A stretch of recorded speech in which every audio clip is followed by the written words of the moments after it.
Can you please state your name? My name is Thomas Iinuma. All right, and what is your occupation? I am a police officer for the Honolulu Police Department. Okay. What's your rank at HPD? I am a detective And how long have you been with HPD in general? for a little over 13 years. How long have you been a detective? Detective for about a little over 4.5 years. Or sorry, about 4 years. And as a detective at HPD, is there any specific unit that you're part of? Yes. And what is that? So I'm part of the Criminal Investigation Division. And within the Criminal Investigation Division, I'm under the cybercrimes and the digital forensics unit. Okay. So are you also a digital forensics examiner at HPD? Yes. What was the training that you went through to become, or on-the-job training as a digital forensics examiner? Okay, so most of our trainings is conducted at the National Computer Forensic Institute. It's located in Hoover, Alabama. It is taught by members of the U.S. Secret Service. They also bring in instructors, specialists within the field to teach the course. I have been there for over 14 times in person for a total of about 6 months of training. And then the courses depends by, it could be something as simple as how to collect digital forensics in a safe manner. It can also be involving how to do a cybercrime investigation, and it could be a little bit more advanced as far as mobile investigation or a digital forensic examination as a computer forensic examiner. And I have also taken additional courses with our local, state, and federal partners. You said about 6 months of training over 14 different trips to Alabama? Yes, and then I also took online courses with the NCFI as well. And NCFI, again, is the National Computer Forensics Institute? Yes. Got it. Are you a member of any professional organizations related to digital computer forensics? Yes. Okay. And what organizations? So I am part of the Hawaii Cyber Fraud Task Force. It is hosted by the U.S. Secret Service. I am also a member of the Island Digital Forensic Working Group, which is hosted by the Honolulu FBI office. I am also a task force officer for the U.S. Secret Service, and I am in the process of becoming a FBI task force for state-related cases involving digital forensics. Do you have any certifications in digital forensics? Yes. Okay. Do you have any certifications in something called Celebrate? Yes. Okay, and what is Celebrate? So Celebrate is a software we use to extract data from a cell phone device, and we can also use that to analyze the data extracted from a cell phone device. Are you trained in a program called Gray Key? Yes. Okay. Can you describe your training in Gray Key? So Gray Key is a hardware and software-based equipment used to extract data from a cell phone. So the training I had was basically on-the-job training from my previous supervisor, and we also had instructors from Magnet coming in and teaching us how to use it. You mentioned Magnet. Is that a company? Yes. Okay. And do you have any certifications from Magnet? Yes. It's a Magnet certified digital forensic examiner.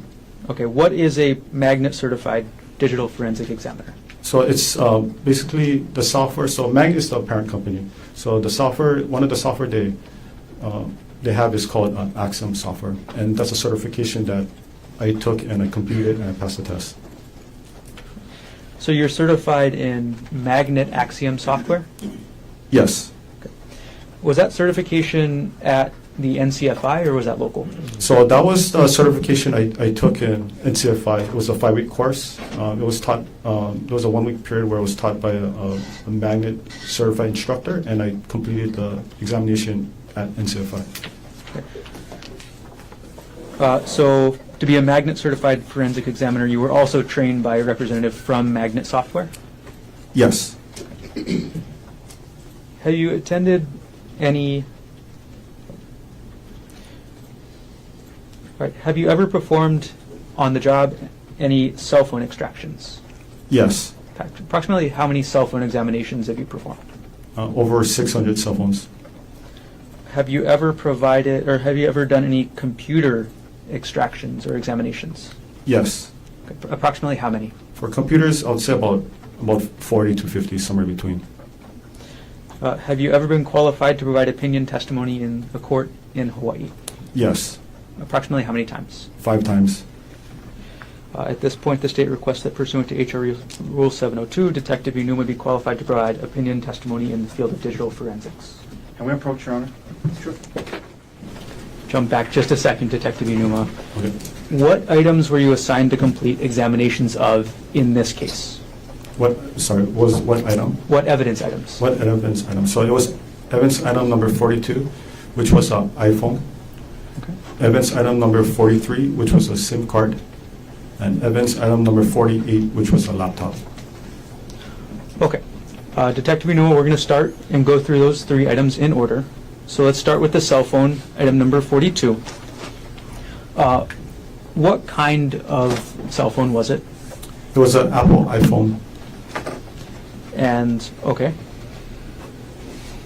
Did you use a program to try and examine item number 42, the Apple iPhone? Yes. What program did you use? It was one called Breaky. When you received it, I'm sorry, and then did you receive the iPhone from the evidence room or from the detective? For this one, the item number 42 and 43, I received it from Detective Tracy Spacek. Spacek? Sorry. Okay. When you received it, was the iPhone turned on or turned off? It was turned off. And I'm sorry, you said the program used was Gray Key, is that correct? Yes, Breaky. Were you able to access all of the data on the iPhone using Gray Key? No, Why not? because the phone was off, and when the phone is off, we call it that the phone is in a state of BFU, which is before first unlock. When the phone is in a BFU state, that means that the data within the phone is all encrypted, so we can't pull all the data out. When the person enters... Sorry, I'm going to stop you there. So were you able to access any data from the iPhone? Yes. Okay.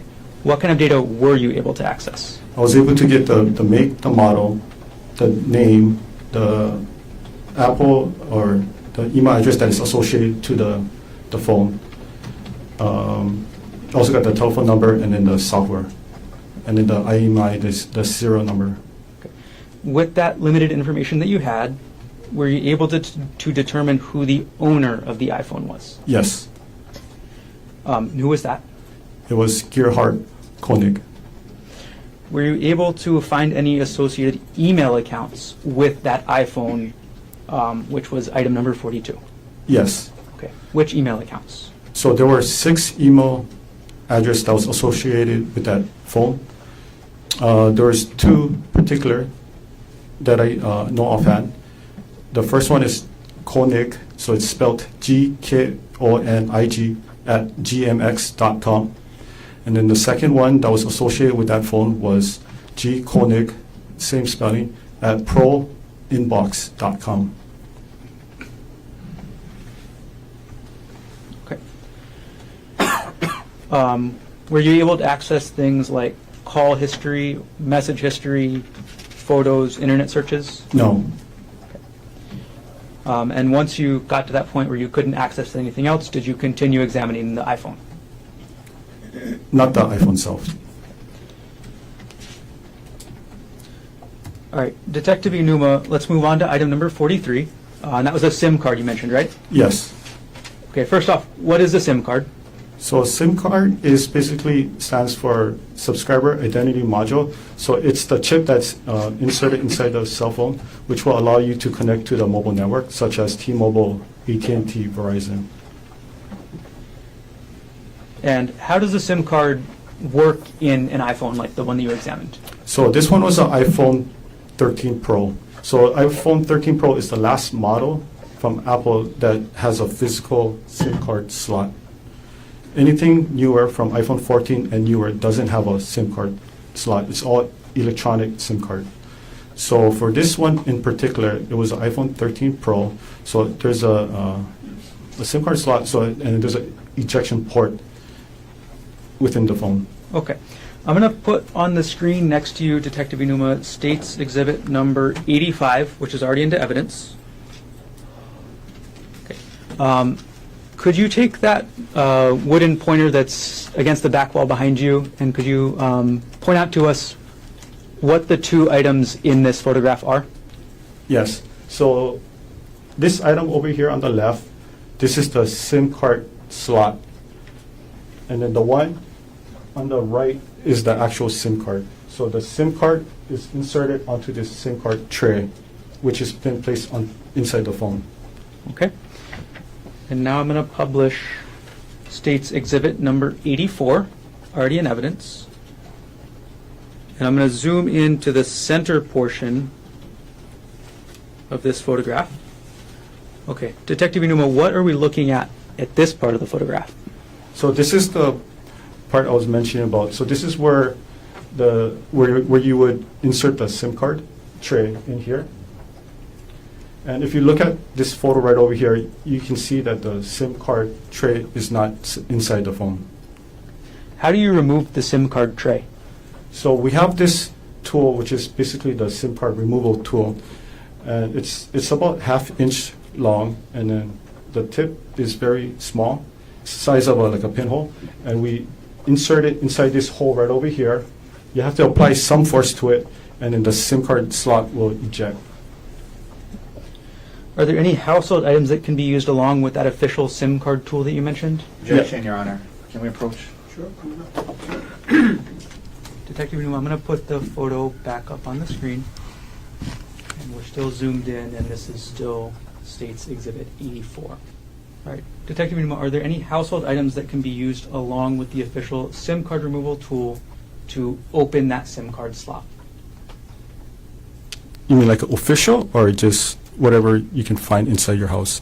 I'm Could asking be about household items here. or household items? Objection, not foundation, Your Honor. It's not. If you can rephrase the question. Okay. Detective Iinuma, you already told us about the official SIM card tool, right? Yes. And you described it for us, right? Yes. Okay. Are there any other items that can be used to do the same job that are not the official tool? Yes. Okay. And what items are you aware of that can be used to open the SIM card slot? Okay. Same objection, lacks foundation. You can testify. Okay. You can use a small paper clip. It's enough to fit into the port, ejection port. You can also use the back of a earring, and you can use like a push pin. It's recommended that it's something metal based, not plastic or wood, because it's going to break. And you cannot use pen or pencil because it's not going to fit in the port. Okay. I'm going to take the exhibit down, Detective. Okay. For the examination of the actual SIM card labeled as item number 43 in this case, were you able to extract any data from the SIM card? Yes. Okay. What type of data were you able to extract from the SIM card? I was only able to extract the phone number that was associated with this SIM card. So were you able to extract call logs, contact lists, any other type of data from the SIM card other than the phone number that was on the SIM card? No, just the phone number. Okay, Detective, we're going to go to the third item that you examined, the laptop. When did you begin your forensic examination of the laptop, For item the- number 48? For the laptop, it was on May 29, 2025. That's when you began? Yes, that's when I checked it out of the evidence room. And was that laptop examined pursuant to a search warrant? Yes. And you mentioned this already, but I'll ask you to clarify. Where did you retrieve the laptop from? It was at the evidence room located at the Honolulu Police Department, the main evidence room. And after you retrieved the laptop from the evidence room, during the time that you were conducting your examination, was the laptop kept in a secure area? Yes. What area? It was located in our digital forensic lab. And then can you describe in general, and I'm going to approach now with what's been marked as State's Exhibits 241 and 240, showing to Defense Counsel. Thank you. May I approach, Your Honor? Yes. Okay, Detective Iinuma, I've handed you what's been marked as State's Exhibit 240 and 241. Could you take a look at those, and when you're done, look up? Okay. Do you recognize what I've just handed you? Yes. Okay, what are these? So these are photos that I took of the laptop during my my processing. Okay, and this is the laptop, item number 48 under this case? Yes. Do these photos fairly and accurately depict the laptop as you observed it? during your examination in this case. Yes. At this point, the state moves 240 and 241 into evidence. Mr. Otake, No objection, Your Honor. was remarked for identification as States Exhibits 240 and 241 is received into evidence. Okay. I'm going to put each one up on the screen, Detective. We're putting up 240 onto the screen. Okay. And very briefly, could you just tell us what we're looking at? So this is the a photo that I took of the computer, evidence item number 48. So I already opened the package that it was sealed with. I opened up the laptop and I took a picture. So this is how it looks like when the laptop is open. It was a silver Lenovo Yoga model laptop. Okay. And you mentioned that it was sealed? Yes. Okay. What was it sealed in? It was sealed in a brown paper bag, and it had a evidence tape. Looked like it was from a Maui PD. Okay. All right, I'm going to publish now States Exhibit 241. Detective Iinuma, what are we looking at in this exhibit? Okay, so this is the inside of the laptop. So for me to start my examination process, what I did was I open up the laptop and I have to remove the we call it the solid state drive, but it's actually, common term is a hard drive, which stored the data from the laptop. Could you show us where the solid state drive is on this photograph? Yes. Right over here. Okay. Looks like you are referencing the right side of the photograph. I'll zoom in on that side. Is this the solid state drive? Yes. Okay. All right. Can you describe for us how you conducted the examination of the laptop? How I conducted. Okay, so once I removed the solid state drive from the laptop, I used a equipment called the Tabloid TX1. That is basically an imager that was issued to us by the U.S. Secret Service. So it's a built-in write blocker, meaning that there's no data that's going to be written onto the evidence hard drive. And from there, I would make an image of the hard drive and then place it onto a working copy. For images, image means in the terms of digital forensic, image means making an exact copy. So it's a bit by bit. So for example, if you have a piece of paper with writing on it, you go to a Xerox machine, you make a copy, you get the same copy. So that's basically what the process I did to extract the data from the laptop. And you mentioned the TX1 program to do the imaging? Yes. Okay. Were you trained in the TX1 program? Yes. Were you acting in accordance with your training on the TX1 program when you imaged item number 48, the laptop in this case? Yes. And once you image or make a copy of the contents of the hard drive, sorry, scratch that. I'm going to start the question again. Did you make an image of the entire contents of the hard drive? Yes. Okay. So once you make the copy or the image of the entire contents of the hard drive, what did you do with it?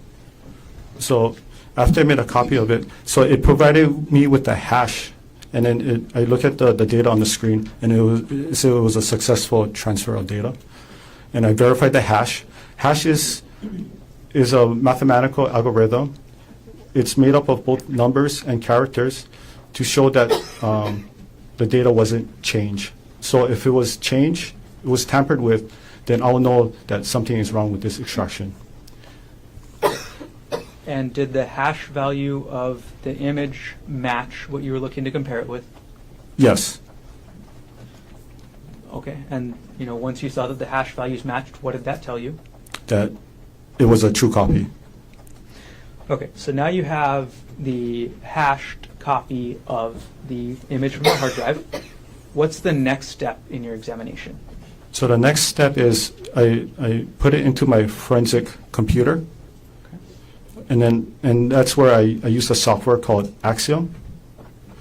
And Axiom is a software used to analyze data such as computer, hard drive, SD card. You can also do it for cell phones too. This is the Axiom. Is this from the Magnet company you mentioned earlier? Yes. And are you certified in the Axiom software? Yes. Were there any limitations to the data that you were accessing? Yes. Okay. Were there any time limitations? Yes. What were the time limitations that you were using? So based on the search warrant, the time limitation was from December 1st, 2024 to March 24, 2025. Were there any content limitations to what you were accessing? Yes. And do you recall all of those content limitations? How does the content limitations work? So there were a total of 32 key terms that was listed in the search warrant. So I have to abide by the law to only search for key terms within the search warrant. I can't go outside the scope of the search warrant. Okay.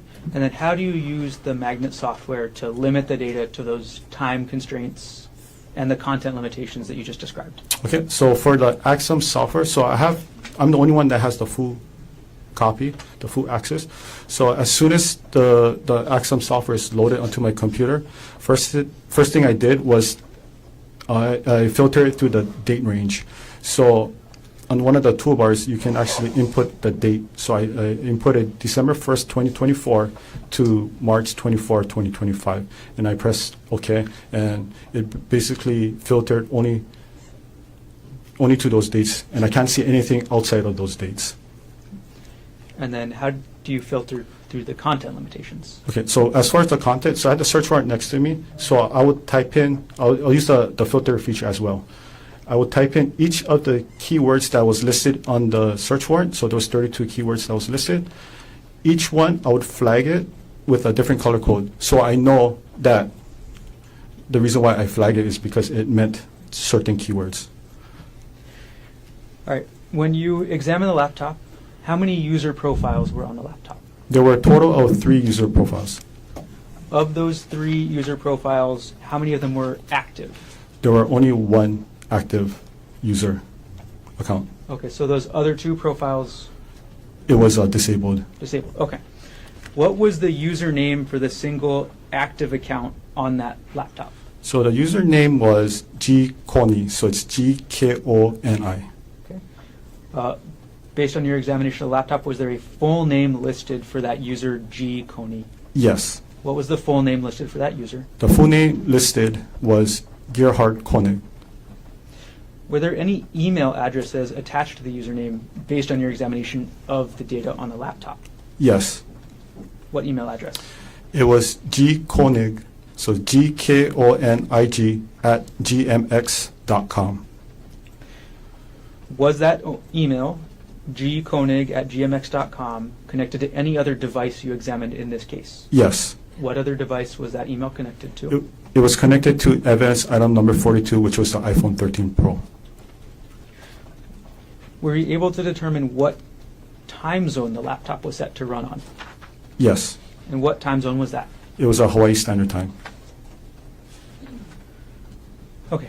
Overall, did you find data relevant to this case on the laptop? Yes.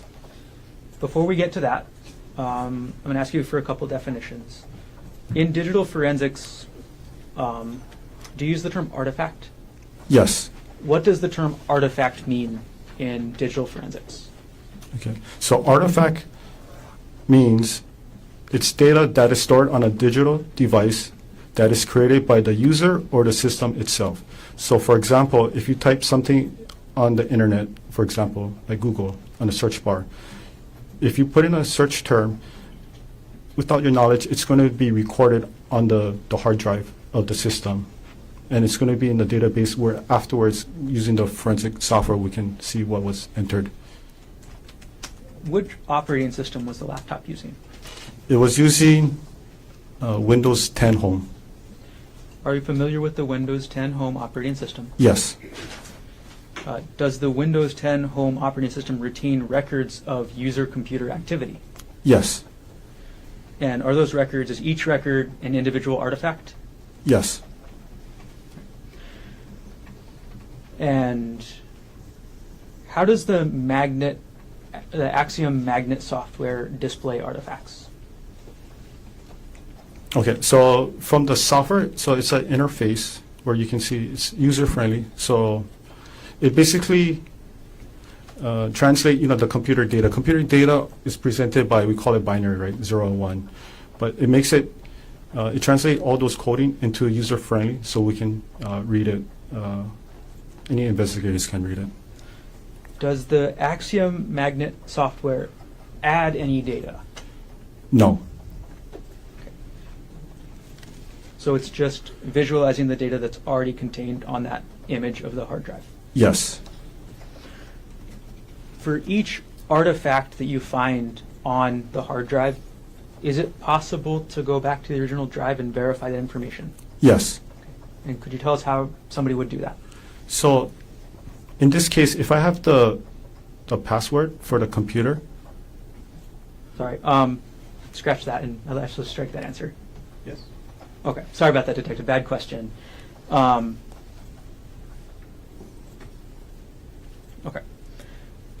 And when you look at an artifact on the laptop, is the artifact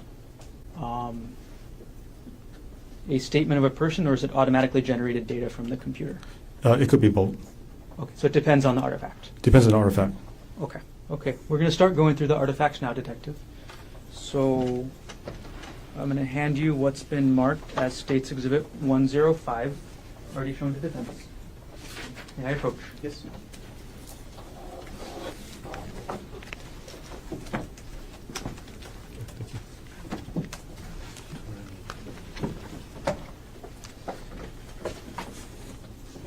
Okay, Detective Iinuma, could you take a look through the exhibit that I just handed you, which is again State's Exhibit 105?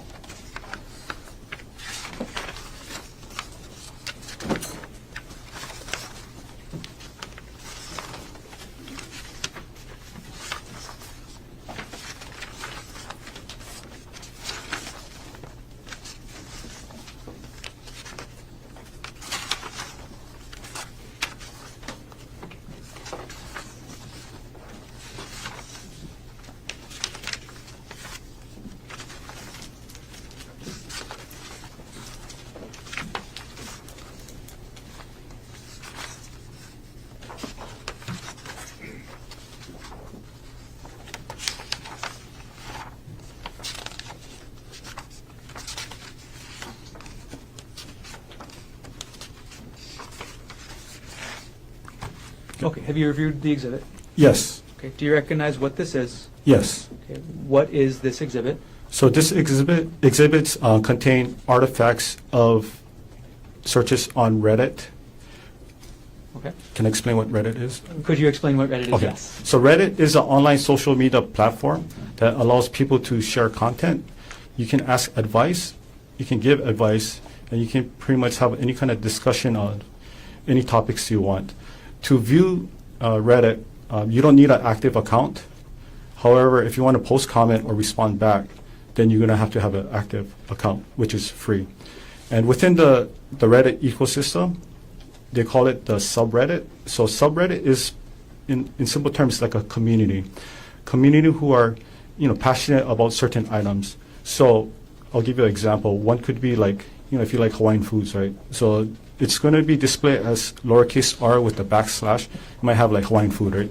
So people in the community who loves Hawaiian food will talk about, Hawaiian food, lau lau, lomi salmon, all that good stuff. You're not going to have people commenting about where can I buy a new car, or they're going to have another subreddit for new cars or used cars purchases. Okay.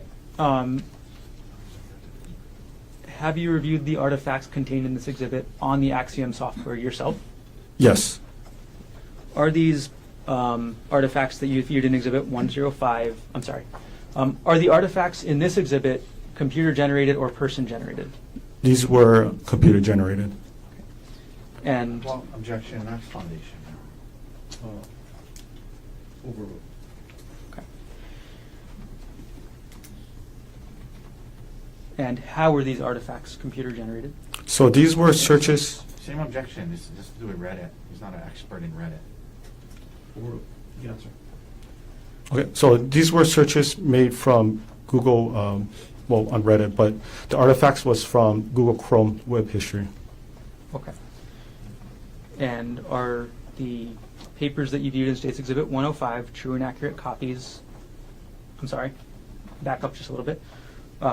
Which was the user on the laptop that these artifacts came from? So for all of these artifacts, right? It all came from the user's name, G. Konig. And what was the full name for user G. Konig again? It was Gerhardt Konig.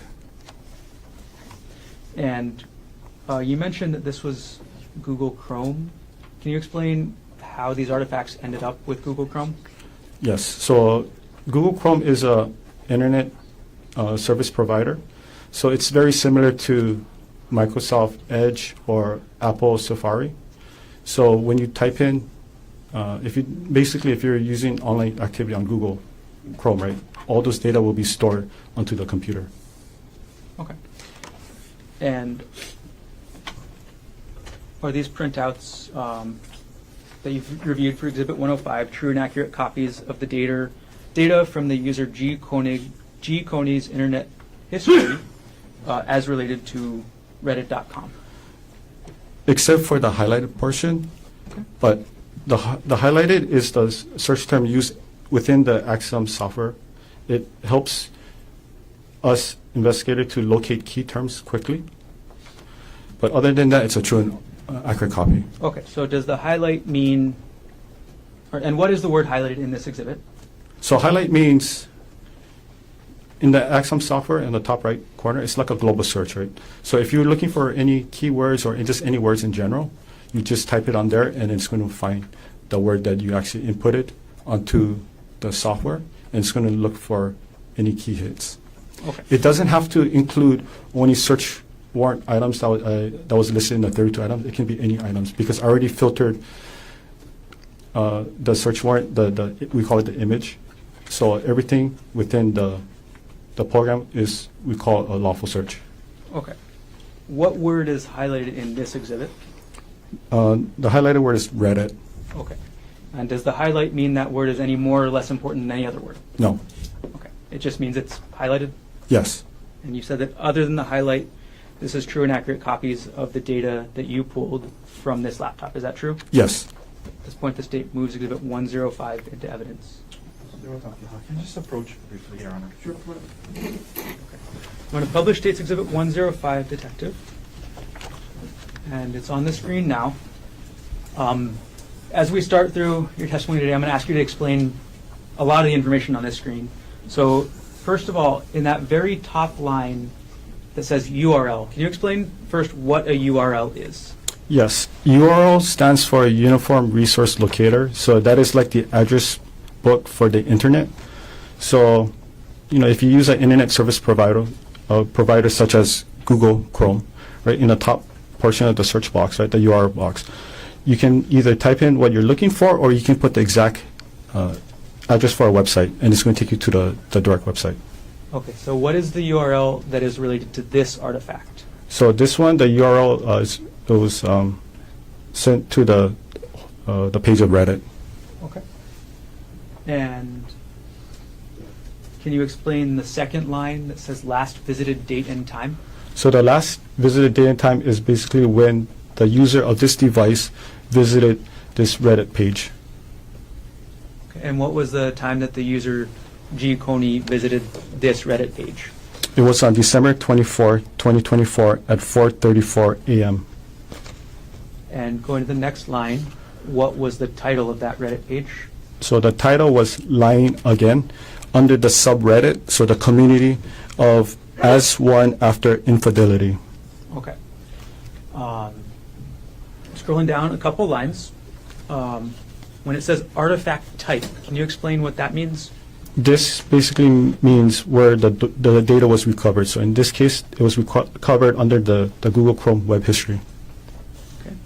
And last thing I'm going to ask for this page one is under the evidence information section, there's a long string that says source. Can you explain what that long string of words with backslashes means? Forward slashes? Yes, so that's basically the file path to locate that file or that data. So I like to put it this way. So it's like a street address for a file. So if I'm trying to explain, I'll give an example, where I work, I'll be the main the folder, right, it'll be Detective Iinuma, and then my workplace is going to be 801 South Baratena Street. So when I give somebody the instruction, each instruction that I provide will be like a subfolder. So if you're coming from the west side, I'll give the direction of you drive H1 east, you take the canal off. That's one instruction, which is a subfolder. Then you turn right on Ward Avenue, which is the second subfolder. Then you turn right on Baratena Street, which is the third subfolder. And when you reach to the 801 South Baratena, it's going to be on the left-hand side. So that's going to be the destination, the file. I know in Hawaii we don't use street names, we use landmarks like, past the coconut tree, it's on the pink house, turn right, and then my house is going to be on with the red car, right? But that's the same principle. So if you give anybody that instruction, it allows you to locate that item or that file quickly and efficient as possible.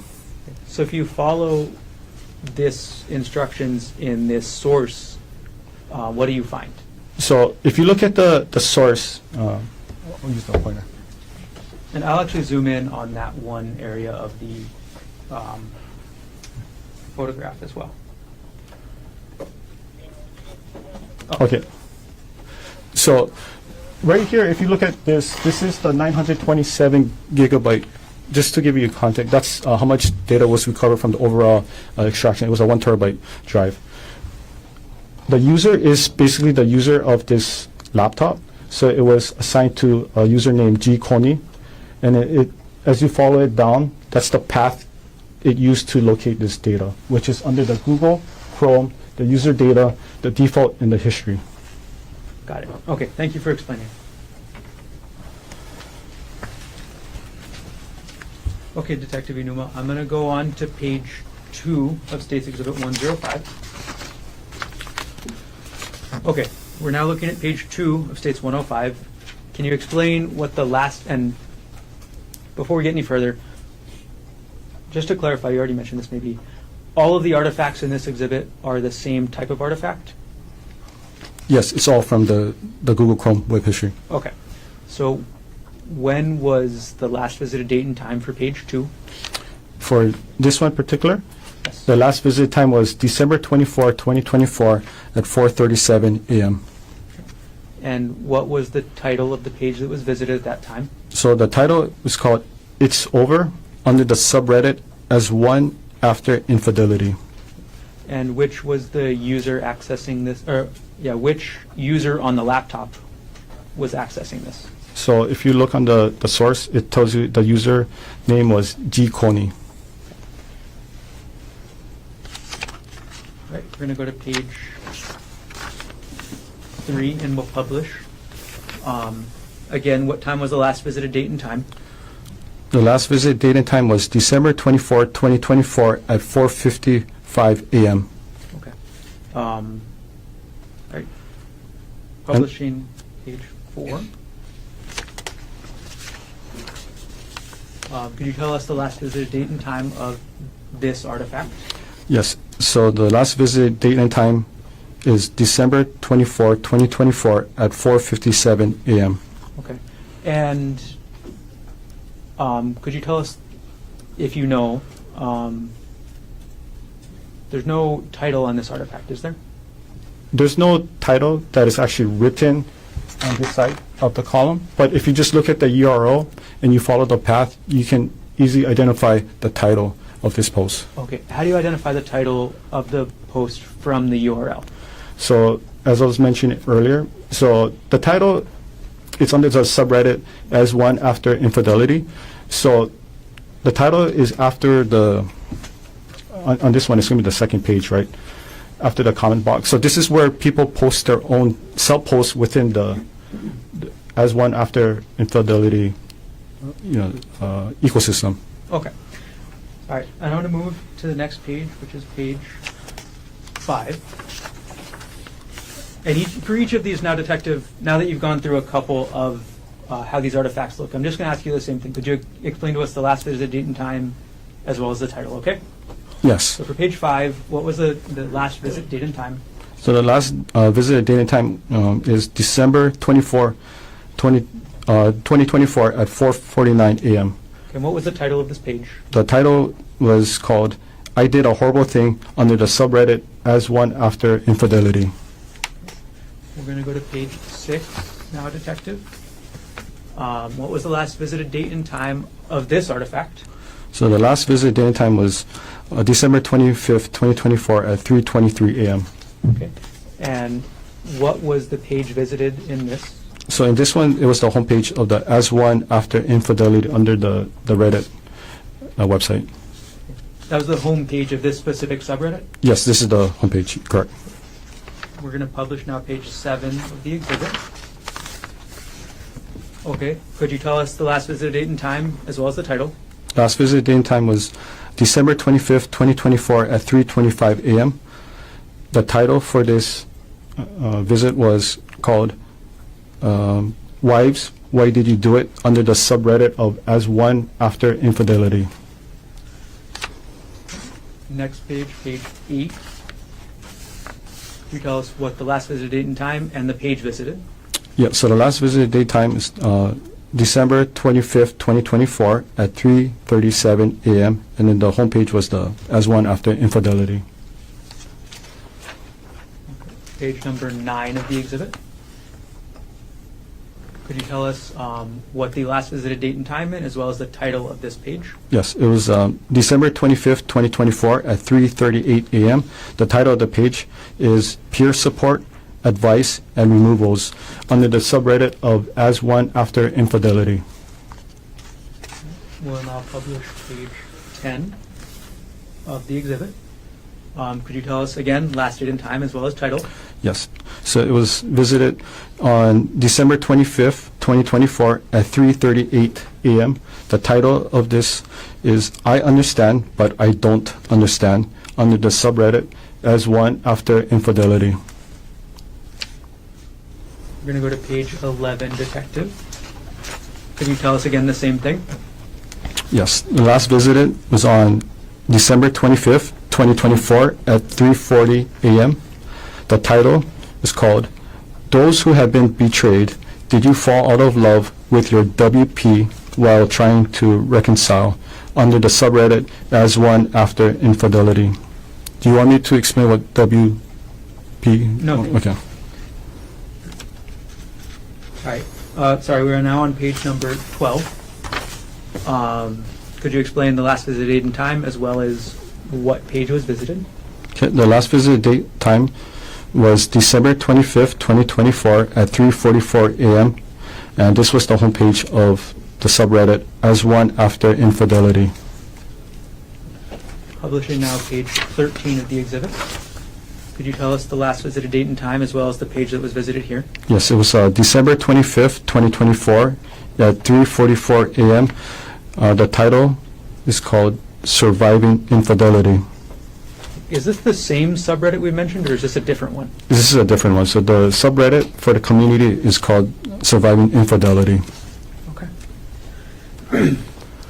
Moving on to the next page, page 14 of this Exhibit 105. Could you tell us the last date and time as well as the title? Yes, okay. So it's December 25th, 2024 at 3:45 a.m. The title is called Just Found Out She Cheated under the Reddit search. Okay. Now you say Reddit search. Is this a specific subreddit? Just by looking at the file path, it appears that it was it's one of those, probably the search box within the Reddit page. Okay. So And the then- search. Okay, so if you look at the URL, I'll show you this Okay, part. I'll zoom into the URL as well.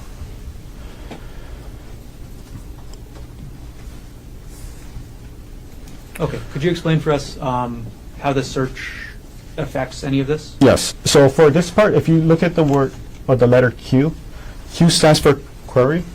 So that's usually what the person put inside a search bar.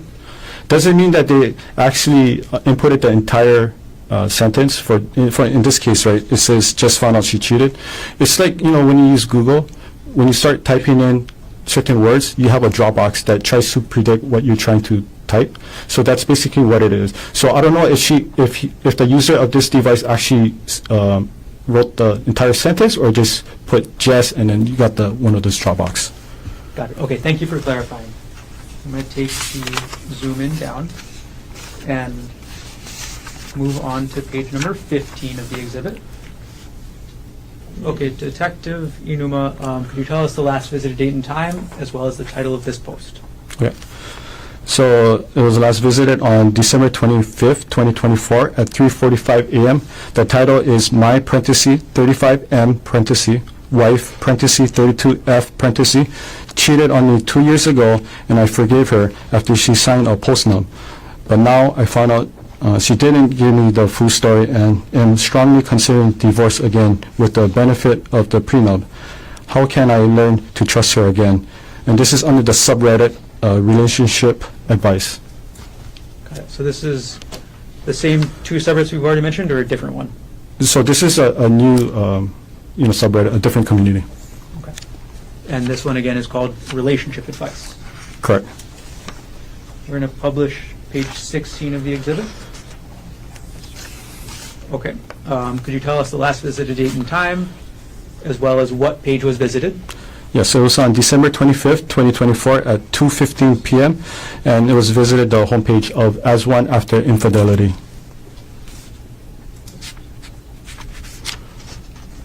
Page number 17 of the exhibit. Could you explain last visited date and time, as well as the title? Yes, so it was visited on December 25th, 2024 at 2:16 p.m. The title is called Expecting More Disclosure under the subreddit As One After Infidelity. Page number 18 of the exhibit. Could you tell us the last visited date and time, as well as what the title of the page was? Yes, so it was on December 25th, 2024 at 2:17 p.m. The title is 6 Weeks Out from D-Day under the subreddit As One After Infidelity. We'll go to page 19. Could you tell us, again, last visited date and time, as well as what page was visited? Yes, so it was on December 25th, 2024 at 2:18 p.m. and this was the homepage of As One After Infidelity. Okay. We're now on page 20, almost there, of this exhibit. Could you explain to us, same thing as always, last visited date and time, as well as title? Yes, so it was December 25th, 2024 at 2:19 p.m. and the title is Can't Have Physical Relationship with WP Anymore under the subreddit As One After Infidelity. Page number 21 of the exhibit. Could you tell us what the last visited date and time is, as well as explain what the URL means? Yes.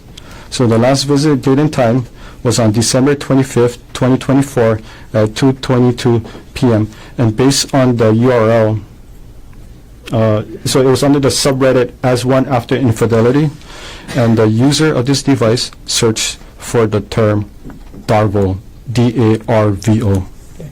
Detective Iinuma, do you know yourself, have personal knowledge of what the term DARVO means? Prior to this, Objection, Knox Foundation. It's asked the Lane Foundation. Go ahead and answer the question. So do you have personal knowledge of what the term DARVO means? no. Okay. When you say prior to this, do you have personal knowledge today of what that term means? Yes. Okay. Same objection, Your Honor. How did you acquire that knowledge? So I used the Reddit. I visited the Reddit page and I basically type in DARVO. And also use Google search to just cross-reference it to make sure that it's similar Okay. definition. And based on your research, and sorry, was it the same Reddit page as this, As One After Infidelity? Yes. Were you able then to determine what the term DARVO means? Yes. Detective Iinuma, could you explain to us what the term DARVO means? Give it just a moment. Okay. Could you explain to us? Hearsay, but that's fine. Whatever. Could you explain to us what the term DARVO means? So the DARVO, so it's an acronym. So the D stands for deny, A stands for attack, R stands for reverse, victim, and offender. Thank you for explaining. We're going to move to page number 22. Okay. Now we have page 22 of State's Exhibit 105. Could you explain to us again last visited date and time, as well as the title of the page? Yes, so it was visited on December 25th, 2024 at 2:22 p.m. And the title is Dealing with Intense Limerence / Affair Fog and Darvo from My Wife. I found AP's wife's detail under the subreddit as one after infidelity. Okay, and the visited date was December 25th at 2:22 p.m.? Yes, 2:22 p.m., correct. Looking now at page 23 of this exhibit. Could you explain to us the last visited date and time, as well as the title? Yes, it was visited on December 25th, 2024 at 2:24 p.m. The title is called I'm Freaking Out a Little. I'd really like some input under the subreddit as one after infidelity. Page number 24 of the exhibit. Could you explain to us the last visited date and time, as well as what's happening in this exhibit? Yes. Okay, so last visited on December 25th, 2024 at 2:24 p.m. and the title is Darvo, and it was inside, if you just base looking at the URL of the query, the queue, so it was inputted Darvo. There's a follow-up question I have, Detective.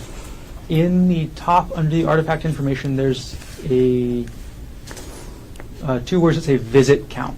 Can you explain what that means? Yeah, so each time when you visit, it counts as 1. If you visit again, it's going 2, 3, 4, and so on.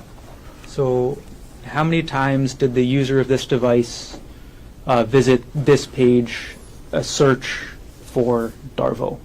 Based on this data, 3 times.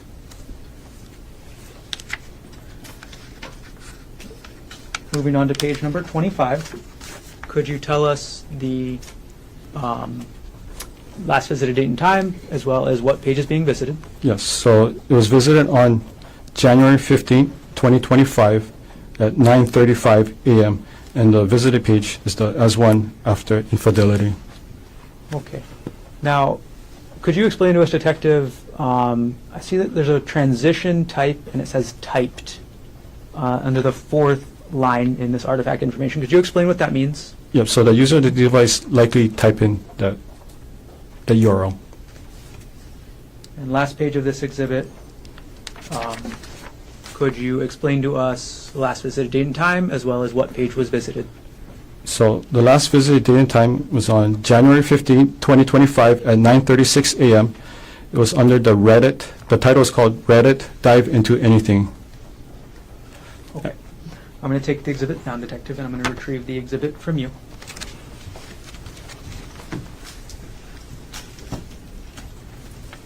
I'll hand the exhibit to the clerk.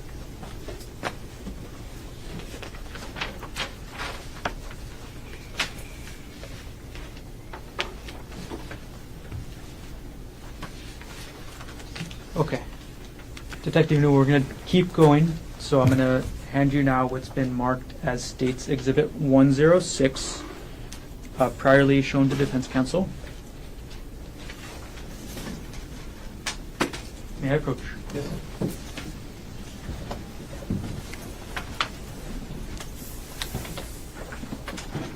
Okay, Detective Iinuma, I've handed you what's been marked as State's 106.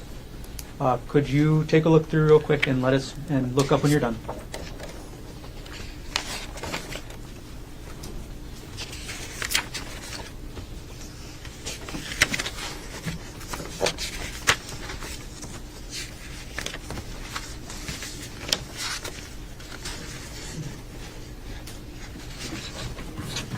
Okay, Detective, do you recognize what I've just handed you? Yes. Okay.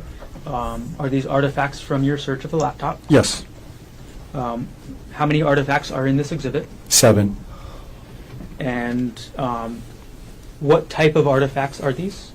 These were email purchase order that was sent to the computer. Okay. What email address were they sent to? It was sent to gkonig@gmx.com. Okay. And that's the previous email you mentioned as being associated with both the computer and the iPhone, is that correct? Yes.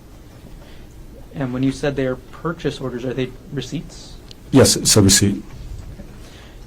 And are these true and accurate copies of the artifacts you found on item 48, the laptop with the username G. Konig? Yes. Okay. And again, is there anything highlighted in these artifacts? And this one, no. Okay. At this point, the state would move to admit State's Exhibit 106. No objection. It was marked for identification as State's Exhibit 106 is received into evidence. Okay. I'm going to publish up on the screen, Detective. And we'll try and move quicker this time. Who is, and this is page 1, who is the email from, or what email address is the email from? So the email address is from audible.com. So audible.com is an online, like a digital book service where you can purchase pretty much any books, and then they'll send you a way to download the books digitally, and you can actually hear the person reading to you rather than you read it yourself. Okay. And this email came in on what date again? It was on December 12, 2024 at 1:01 p.m. Okay. And could you point us to where the title of the book that was downloaded was on the page? Yeah, so the title of the page is right over here. It's called The State of Affairs. It's by author Esther Perel. All right, Detective, I'm going to go through each of the 7 pages, and I'll ask you the same couple questions each time. Actually, I'll ask you 2 questions. What was the date of the email, and then what was the book, okay? Okay, All right, going to page 2 of the exhibit. What was the date of the email? so it was sent on December 18, 2024 at 9:30 a.m. And the title of the book is After the Affair, 3rd edition by author, was it Janice Spring? Okay. We're going to go to page 3 of the exhibit. What was the date of this email? So the date is December 18, 2024 at 11:48 a.m. The title is called How to Help Your Spouse Heal from Your Affair by author Linda MacDonald. We're going to go to page number 4 of the exhibit, Detective. Could you tell us the date as well as the title? Yes, so it's the date is December 18th, 2024 at 2:04 p.m. The title is called How to Help Your Spouse Heal from Your Affair by author Janet Bloom. Page number 5. Could you tell us the date as well as the title? Yes, the date is December 27, 2024 at 4:01 p.m. The title is called Getting the Love You Want by author Harville Hendricks. Page number 6.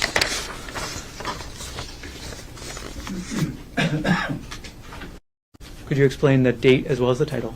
Yes, so the date is January 7, 2025 at 4:32 a.m. And the title is called Not Just Friends by author Shirley Glass. Okay. And page number 7. Could you explain the date as well as the title? Yes, the date is February 14th, 2025 at 12:22 p.m. The title is called The Let Them Theory by author Mel Robbins. Okay. I'm going to take the exhibit down, and Detective, I'm going to retrieve the exhibit from you.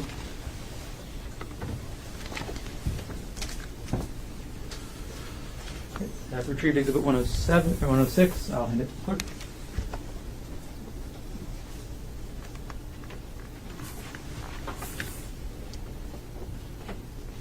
Okay. Detective Iinuma, I'm going to approach her now with State's Exhibit 107, previously shown to defense counsel.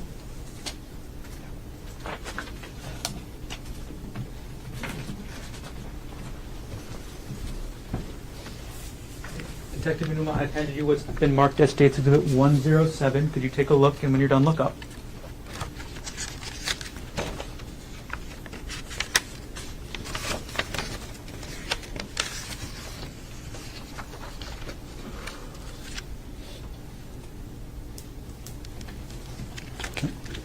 Okay, could you, do you recognize what I just handed you? Yes. Okay, what is this? So this is part of the email file that was sent to the computer. Okay, and which email address was this sent to? It was sent to gkonig@gmx.com. And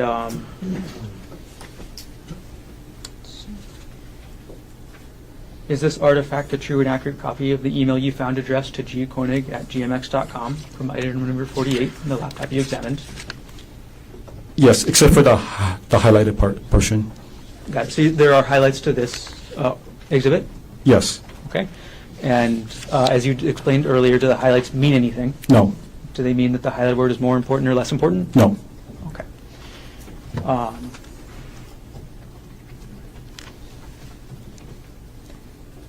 All right, and at this point, the state will move State's Exhibit 107 into evidence.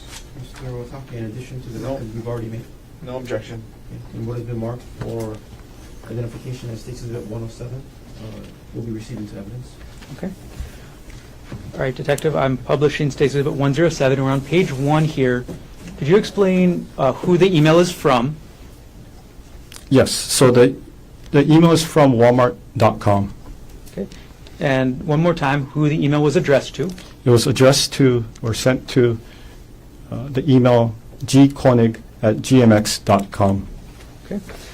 And the email may speak for itself a little bit here, Detective, but what is the email about?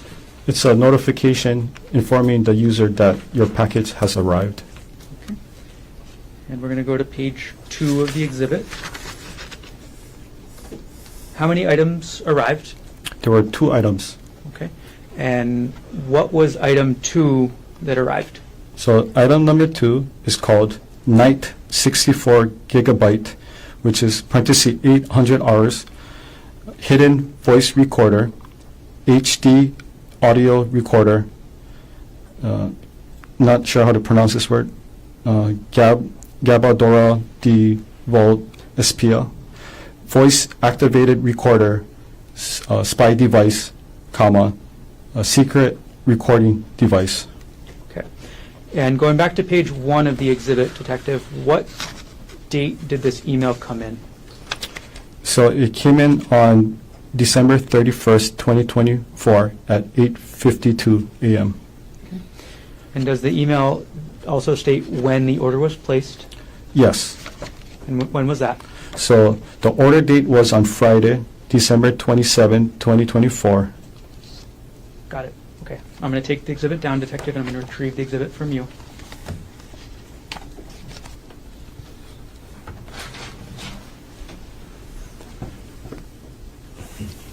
And I'll hand State's Exhibit 107 to the court. Judge.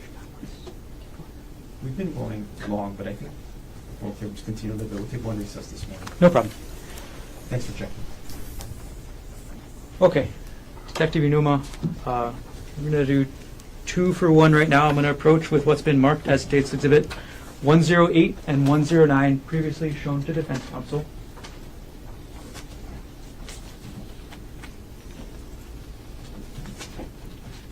This is 1-8. Yeah. Okay, thank you. Your Honor, may I approach? Okay, Detective Iinuma, I'm handing you now what's been marked as State's Exhibit 108 and 109. And if you need to refer to them on the back side of the last page of each exhibit, there's a little sticker with the number if you need to find it. Could you take a look through both exhibits, and when you're done, let me know.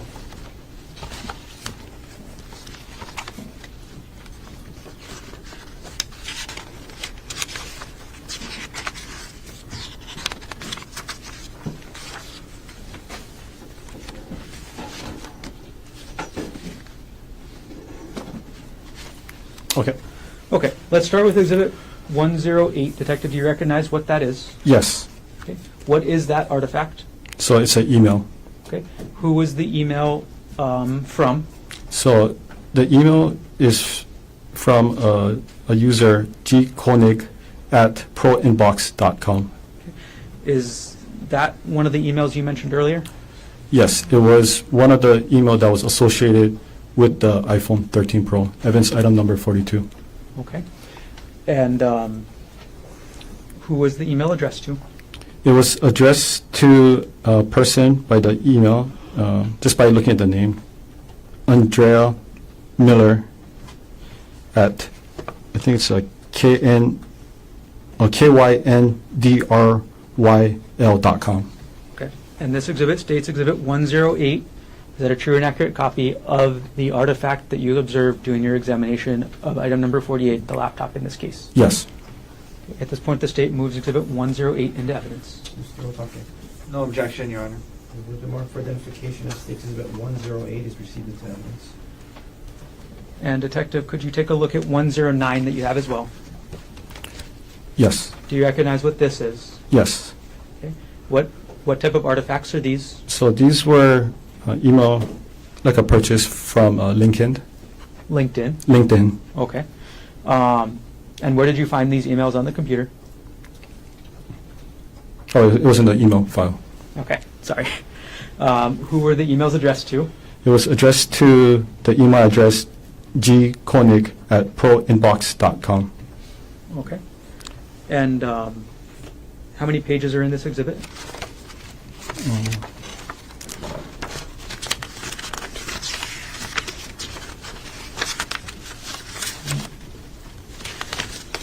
Six. Okay. And does this exhibit fairly, or is it a true and accurate copy of the emails addressed to gkonig@proinbox.com regarding LinkedIn? Minus the highlight, yes. Okay. And again, there are portions of Exhibit 109 that have highlights? Yes. And I'll ask you this every time. Do the highlights mean anything with regards to the information in the exhibit? No. Okay. And they are a true and accurate copy otherwise? Yes. Okay. At this point, the state moves Exhibit 109 into evidence. Mr. Otake. No objection. What has been marked for identification as State's Exhibit 109 is received into evidence. Okay. Detective Iinuma, we're going to publish 108 on the screen. Okay. And could you tell us who this email, what email address, or could you show us on the screen which email address this came from? Okay. So the email address came from the user, well, under Gerhardt Konig, under the email address gkonig@proinbox.com. And what date and time was the email sent? It was sent on December 6, 2024 at 8:24 a.m. And who was the recipient, or what email address was the recipient of the email? So it's andrea.miller@kyndryl.com. And what was the subject of the email? The subject was titled, "Your Judgment, Jeff." Okay. I'm not going to ask you to read the whole email, Detective, but to publish it, I will leave it up on the screen for a few seconds, if that's okay. Okay.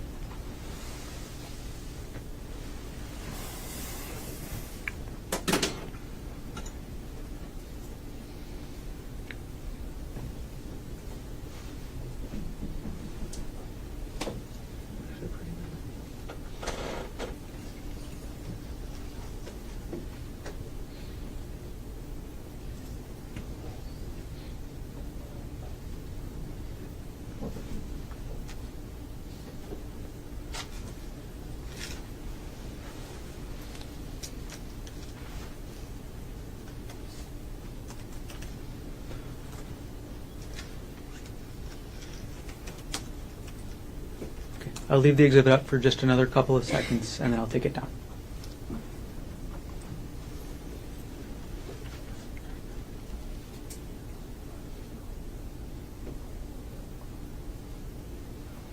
Okay, I'm going to take down State's Exhibit 108. Okay, Detective Iinuma, I'm going to retrieve the exhibits from you now. Both of them. Okay. They'll hand 108 and 109 to the clerk. Mr. Better ask you to go a little bit more. We'll take our break in about 5 minutes. 5 minutes. Okay. We can get through at least one more exhibit. Okay. Again, I'm going to hand you two exhibits at once here, Detective. States 110 and 111. Thank you.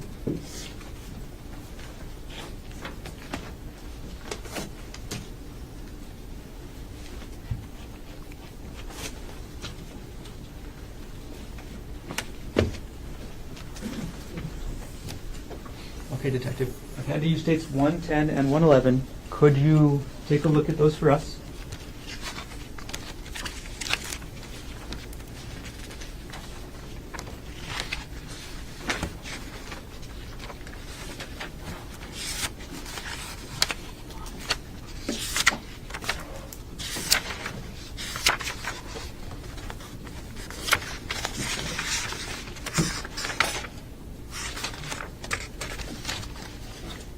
Okay. Okay.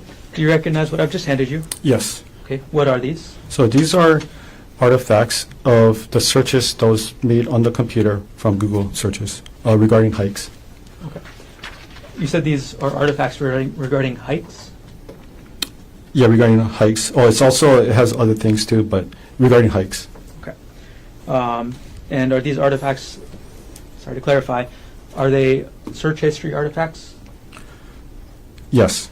Okay, and what is the date range of these search history artifacts? So so it's from February 28, 2025, and then the last one is March 4th, 2025. Okay. Are these true and accurate copies of the search history artifacts related to hiking that you found on item 48, the laptop with the username G. Konig?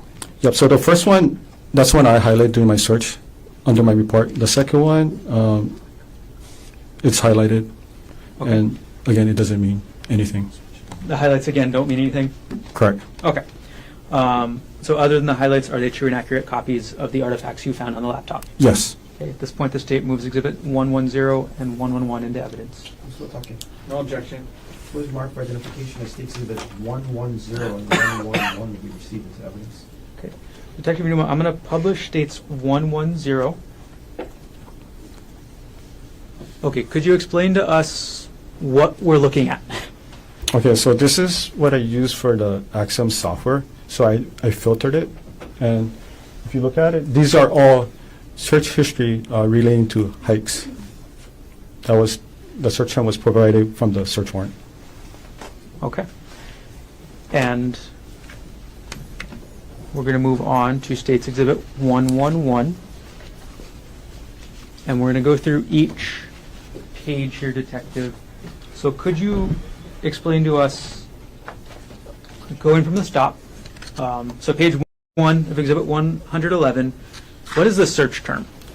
The search term for this was Maui secret hikes. Okay. And how does the software pull that search term?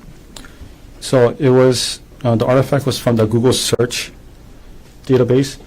And as far as the, I was explaining earlier, if the person actually typed it in or if was it one of those Dropbox. So as you can see, it is as Q as in query. So the person had to type in Maui first, and then afterwards it's going to have a Dropbox. But in this case particular, it tells you over here the original search inquiry was Maui secret hikes. Okay. And could you point out to which area it said the original search query was? Yeah, right over here. And again, just to remind us one more time, what user on the laptop is putting this search query in? So it's under the user G Konig. Okay. And what date and time was this search done? It was done on February 28, 2025 at 2:55 p.m. Okay. Detective Iinuma, we're going to go to page 2 of the exhibit. Could you tell us the date and time as well as the original search query for this page? Okay, the date and time is February 28, 2025 at 3:13 p.m. The original search query was secret hike Waikamoi Falls. All right. We're going to move on to page 3, Detective. Could you tell us what the date and time of the search was as well as the search query? Okay, so the date and time was February 28, 2025 at 3:17 p.m. The original search word was best hikes on Oahu. We're going to go to page 4. Detective, are we still looking at a Google search for page 4 of this exhibit? Not this one. Okay. Could you tell us then the last visited date and time of this page as well as the title of the page. Yeah, so this is the website called alltrails.com. The last visited daytime was February 28, 2025 at 3:17 p.m. The title of this is called 10 Best Trails and Hikes in Oahu by All Trails. Detective, we're going to go to page 5 of the exhibit. Could you tell us what sort of website we're looking at with this artifact? So this is a YouTube video based on the, if you look at the URL, it's youtube.com, and it's a video file. Okay, and what date and time was this YouTube video last visited? It was February 28, 2025 at 3:30 p.m. and the title was called Easy Hike on Oahu, Makapu'u Lighthouse Trail, and it's a YouTube. Page 6 of the exhibit, Detective. What are we looking at with this page? So it's another YouTube video. It was visited on February 28, 2025 at 3:30 p.m.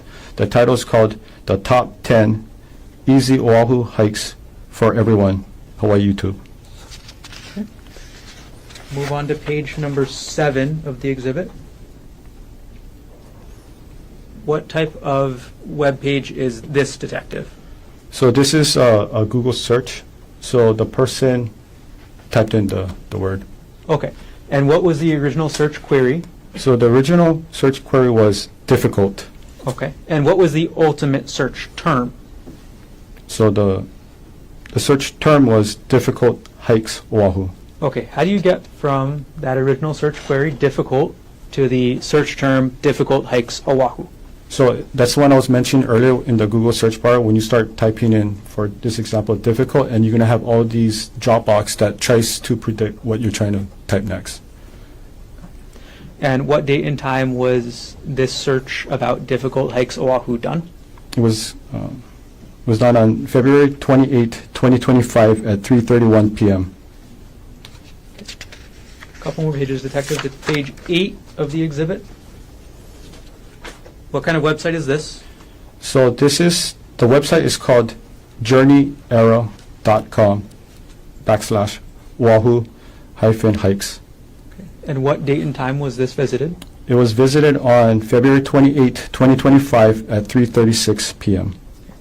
And could you explain what the transition type link means? So the user probably clicked on some kind of website that took them to this page. Okay. Page number 9 of the exhibit, Detective. What website are we looking at? What's the last visited date and time? What's the title? So, okay, so the last visited was on February 28, 2025 at 3:36 p.m. The title of this webpage is called The 35 Best Hikes on Oahu, The Ultimate Guide. And what does the URL say? So the URL said that this was under the Stairway to Heaven, Oahu, Hawaii webpage. All right, and last page of the exhibit, Detective. What is the website we're looking at? And what is the title and what is the last visit date and time? Okay, so it was last visited on March 3rd, 2025 at 7:19 a.m. The title of this page is called Pali Puka Hike on Oahu, Hawaii, The Hiker's Guide. Okay. All right, I'll take the exhibit down, Detective, and I'll retrieve the exhibits. Can we pause here, Mr. Murray? Yes. Okay. Ladies and gentlemen of the jury, thanks for hanging in there. It's a long morning session. We'll take our morning recess. We'll come back shortly after 11 o'clock. We'll go as far as we can before we take our lunch break. Leave your notebooks on the chair. All rise. Gerhardt Konig, 1 CPC-25-373. Dr. Konig is present in court with all 4 counsel of record. All jurors are back in the courtroom, and Detective Iinuma is still on the stand under oath. Ladies and gentlemen, thank you for your patience. Mr. Garner, you may continue on with your direct examination. Thank you. Okay, Detective, first thing I'm going to do is I'm going to retrieve the exhibits that are left up on the stand from before the recess. I can take the photos. I'll hand them to the clerk.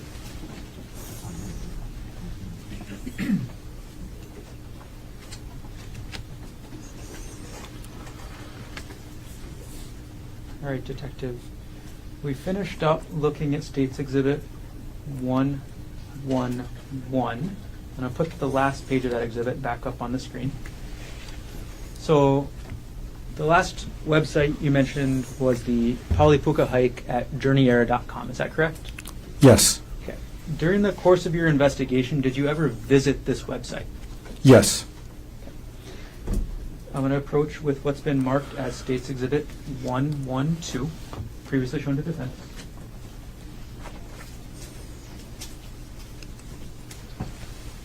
Could you take a look at States Exhibit 112? And as you do that, I'll take 111 off the screen.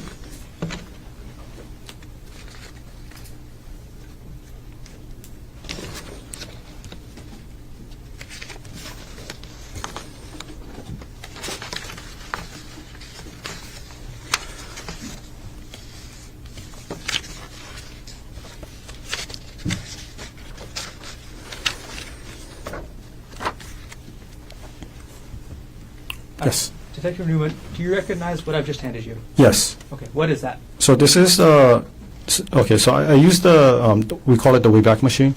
So Wayback Machine is an online website that allows the user to go back in time to visit a certain, or it can be any website, right? And it's like an internet archive, and it creates an accurate snapshot of what that website appeared on that particular date and time in history. And this is it's run by a nonprofit organization, and we use it in our industry. This was also brought up to us by the NCFI, the National Computer Forensic Institute, if you want to go back on the website and see what it looked like. Okay. So, can you explain why you went back to look at the Wayback Machine, to look at historically what this journeyera.com article about the Pali Puka hike looked like? Yes, so in this case, the user of the computer visited this webpage on March 3rd, 2025. So I wanted to see the content that was posted around that time. Okay. And how did you use the Wayback Machine to view the content as the user would have seen it on March 3rd, 2025? Okay, so I used two different dates, right? So one was, occurred prior to the search, which was on January 14th, 2025, and I used another a key point was April 26, 2025, to see if there were any changes on the website. Okay, so you said these two different dates. Are those different dates that the Wayback Machine archived that website? Yes. Okay. And did you then compare the content on those two different dates? Yes. Okay. Was there any difference between the content between the January 14th, 2025 date and the April 26th, 2025 date that website was archived? No, they're the same. And which date then do you have up there with States Exhibit 112? So this one, it was from the January 14th, 2025. Okay. So the archived copy of this website about the Pali Puka hike you have from the archive date of January 14th, 2025. Yes, correct. Okay.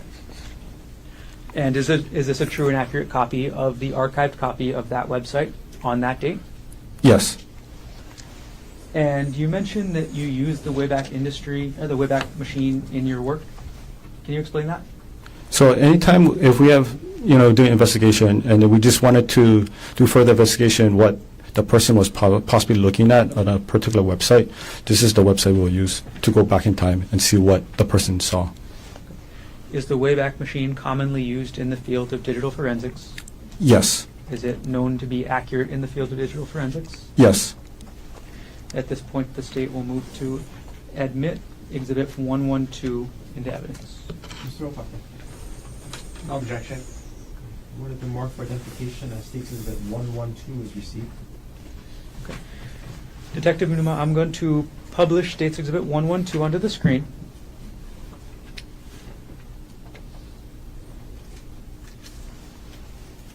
Okay, and we're going to go through a couple pages, and I'm going to zoom in on areas and ask you to read them first. But before we start into the web page, I'm going to zoom in to the very top of the page here.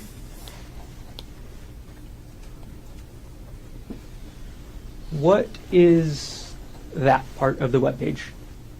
Okay, so this is the URL from the Wayback Machine. So this is basically, it's indicating that this is the website I visited. And then the date, the 2025, it's going to be November, or was it January 14th? So that's the date that it was able to capture for this exhibit So for the website. 2025-01-14, 0114. that's the archive date. Yes, correct. Okay, I'm going to take that down. And we're going to go to page 2.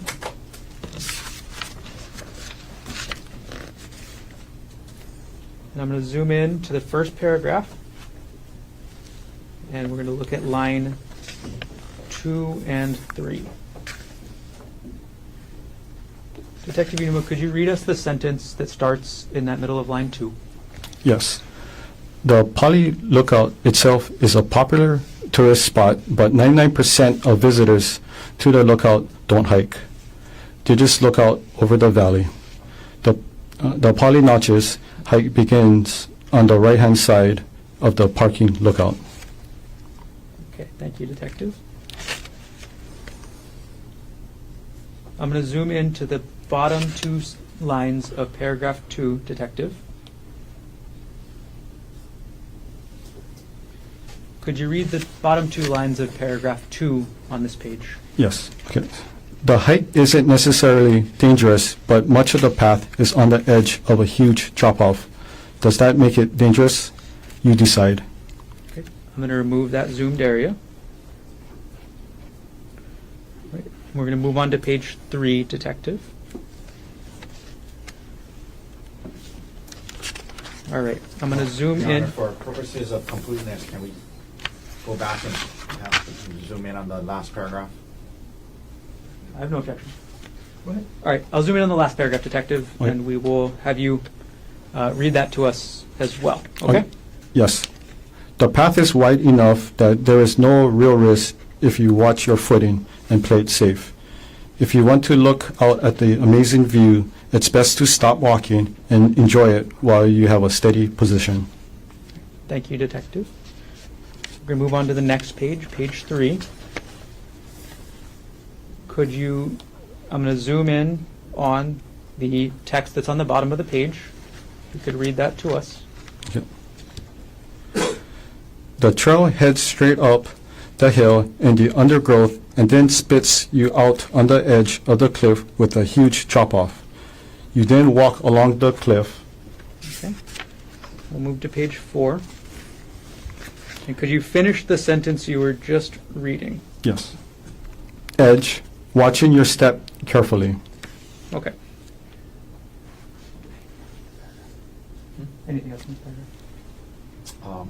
Yeah, I made the whole paragraph for completeness. Thank you. Detective, I think we're just going to have you go through and read The whole thing. each paragraph for us, Okay. but I'm going to let you know that I'm zooming in so that everybody can read along with you, okay? Okay.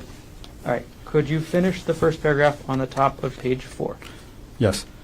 From the first viewpoint, you can see Kaneohe, the Pali tunnels, and even Chinaman's Hat on a clear day. If you are classy as my friends, you might find this a great place to enjoy a drink and relax, and one of my favorite sunset hikes on Oahu. You now continue on in search of the puka. Keep following the trail, and another 5 or so minutes will bring you to the hole in the rock. This is why you did the Pali Puka hike. So hopefully a rainbow appears for you too.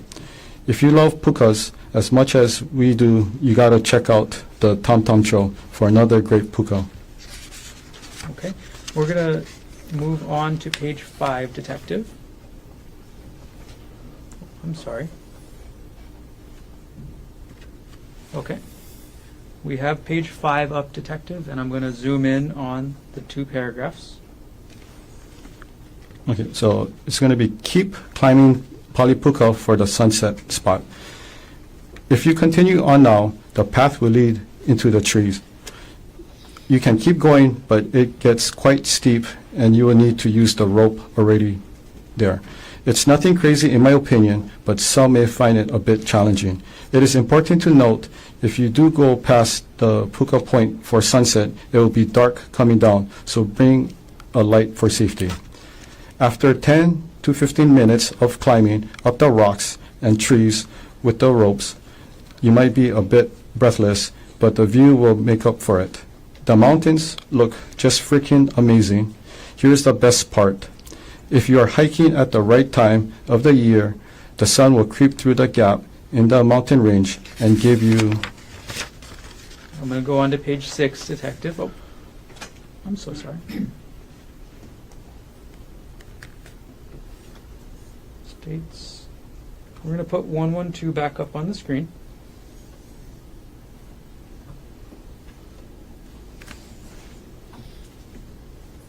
And we've got page 5 up there. So we're going to move to page 6. And we'll zoom in on the top paragraph, Detective. Could you finish up that paragraph? Yes. A great photo. I went in May for this photo. Unfortunately, I was taking a time lapse and only got this photo, but I'm sure you can get some nice sun stars and rays if you have the right settings. We saw it with our own eyes, which was more than enough as a memory of the Pali Puka hike. Okay, and could you read for us what I'm zooming in on now, that last paragraph in the middle of this page? Yes. Be safe going down and take it slow as it can be slippery and the drop looks very unforgiving. Stay safe and enjoy the Pali Puka hike. Okay. Thank you, Detective.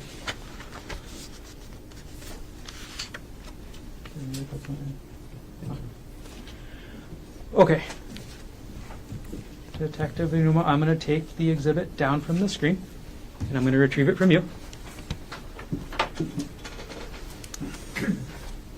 Thank you. I'm going to hand 112 to the clerk. And to move things along, Detective, I'm just going to hand you State's Exhibit 113, as well as... I'll just start with 113, actually. State's Exhibit 113, showing to Defense Counsel. Thank you. May I approach? Yes. Okay, Detective, could you take a look at State's Exhibit 113? Let us know when you're done.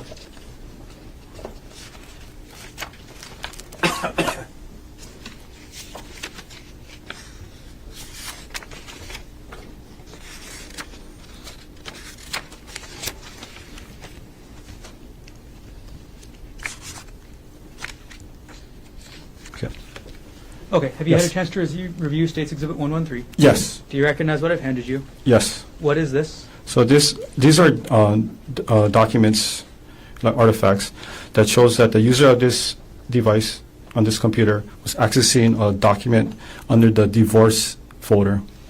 Okay. Is this an artifact or the actual document? This is just artifacts. Okay. And are these artifacts generated by the computer automatically? Yes. And are these true and accurate artifacts that you found on the laptop, item number 48, as you did the examination about access to documents involving divorce? Yes, except for the highlighted portion. Okay, and same thing with the highlights, they are just a search tool? Just a search tool. Okay, so they don't mean any word is more or less important? Yes. Okay. At this point, the state will move to enter 113 into evidence. Okay. No objection. When the mark for identification as State's Exhibit 113 is received into evidence. Okay, Detective, I'm going to publish States 113.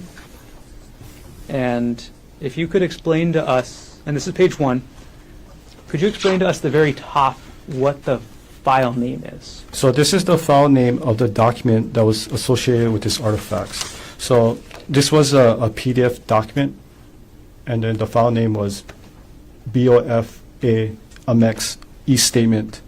It appears it's from December 24, 2015. Got it. And can you still get the data of when the user last accessed the document? The user last accessed on December 14, 2024 at 10:45 p.m. Okay. And could you explain to us the file path of how to find this document on the laptop? Yes. So the file path is from the user G Konig, and then it used the application Dropbox, and then it's under the folder of JPR divorce 2016-04 hearing supportive document, and then that's the actual document. Got it. Okay, so that's the direction you would take on the computer to find that file. Yes. Do you want me to explain what a Dropbox is? Could you explain what Dropbox is? Yes. Okay, so Dropbox is a online, like a backup server, like a cloud storage. It backs up your files and folders from your computer or your phone. You can access it anywhere you want as long as you have internet connection and you have the account access. You can also do it offline.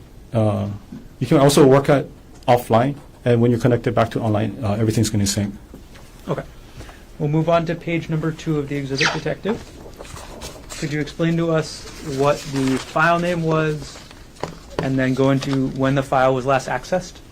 The file name is PK Chase SW 2016-01 statement, and it's a PDF file. Okay. And it was last accessed on December 31st, 2024 at 8:38 p.m. Okay. And then could you go through the file path for us one more time? Yeah, so it's under the user G Konig. It's a Dropbox JPR. It's in the divorce folder. 2016-04 hearing. Supported documents, and then the actual document itself. Okay. And we're going to move on to page 3, Detective. Could you explain to us what the file name of this one is? The file name is 2012-04-12, and it's called Ghent plaintext.pdf. So it's a PDF file. And it was last accessed on this computer on January 7, 2025 at 6:59 a.m. Okay. And could you explain the file path for this document? Yes. So it's the user G Konig. It's in the Dropbox under the JPR folder. Divorce 2016-04 hearing. Jesse lived extravagant life, and that's the document file where it's Okay. located. So which is the last folder that this document is contained in? It's right over here. Jesse lived extravagant life. Okay. And we'll move on to our last piece of this exhibit, Detective. Page number 4. Could you tell us what the file name is? The file name is PK Chase Freedom 2015-12 statement PDF, and it's a PDF file. And when was this last accessed? It was last accessed on February 3rd, 2025 at 8:42 a.m. And without going through the entire file path again, was this in the supporting documents folder of that 2016 hearing in the divorce folder? Supportive documents, correct. Okay. I'm going to take the exhibit down and I'll retrieve it from you, Detective. As I retrieve the exhibit from you, I'm going to approach with states 114, showing your defense. All right, so I'm going to retrieve 113. I'm going to hand you 114. And as I hand exhibit 113 to the clerk, could you review states exhibit 114, please?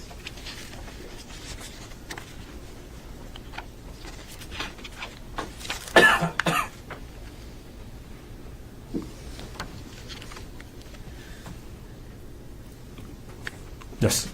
Have you had a chance to review this? Yes. Okay, what is this?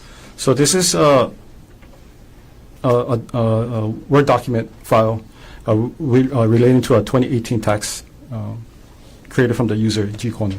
Okay, so this is the first time that you've testified this morning about a Word document, is that right? Yes. Okay. Does the Word document show an author? Yes. Who was the author according to the metadata? So the author is Gerhardt Konig.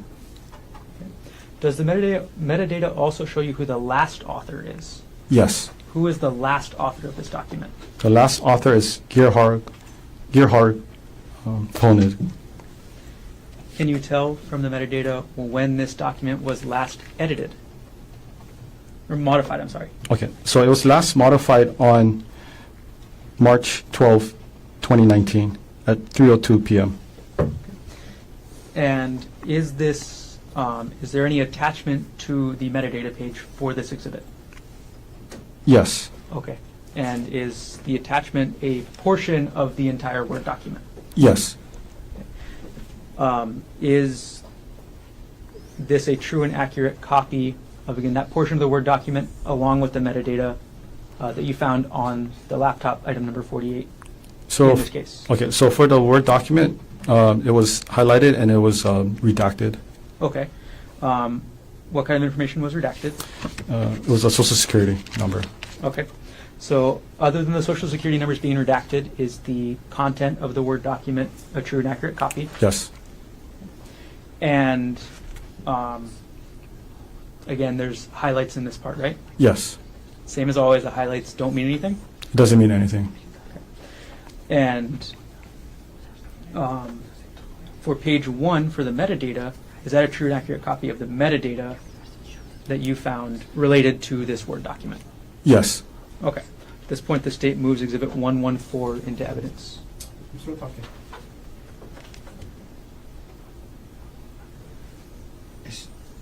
Well, maybe, can we approach, I don't want to do a speaking objection. It's just part of a document.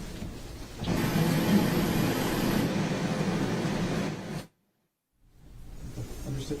So what is the mark for identification including the full attachment as State's Exhibit 114 will be received into evidence?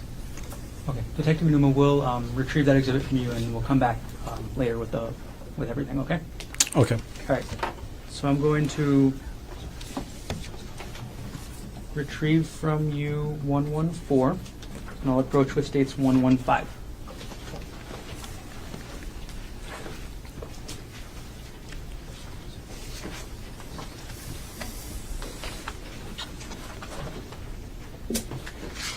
Okay, could you take a look through State's 115?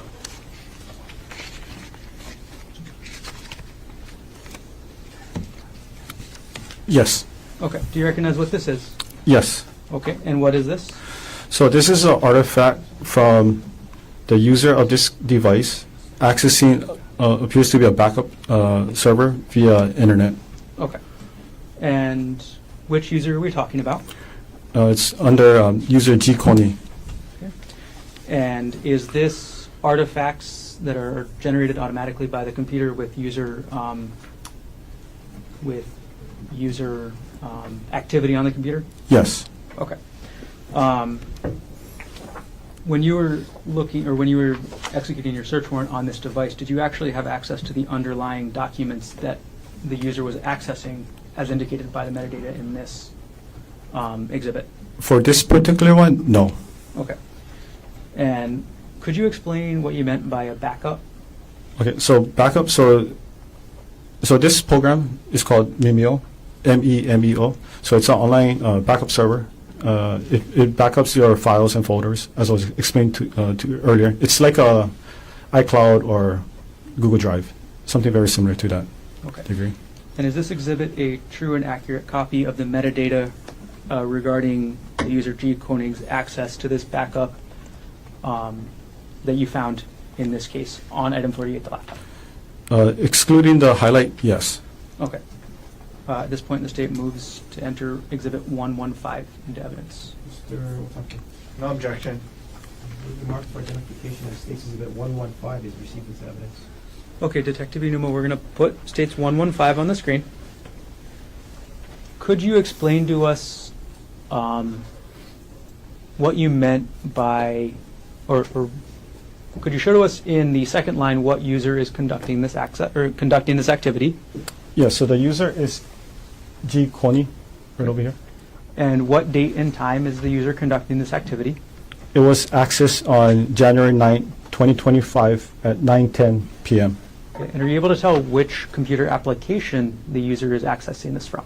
So it was accessing through the Internet Explorer, the Edge. And could you explain to us the URL that we're looking at the top? Yes, so this is the file path for the URL. So this is the backup server that takes you directly to the Mimeo company. Okay. And then what is after the backup server? Yes, so after the backup server, so if you look further down, so this user access an account belonging to Ari, look into a folder called Documents, and under a subfolder called Divorce, and access this file named notes.docs. Okay. And were you able to determine which user's backup data this was? Was it G. Konig's backup data? No, it appears, based on the URL, it appears to be the username for Ari.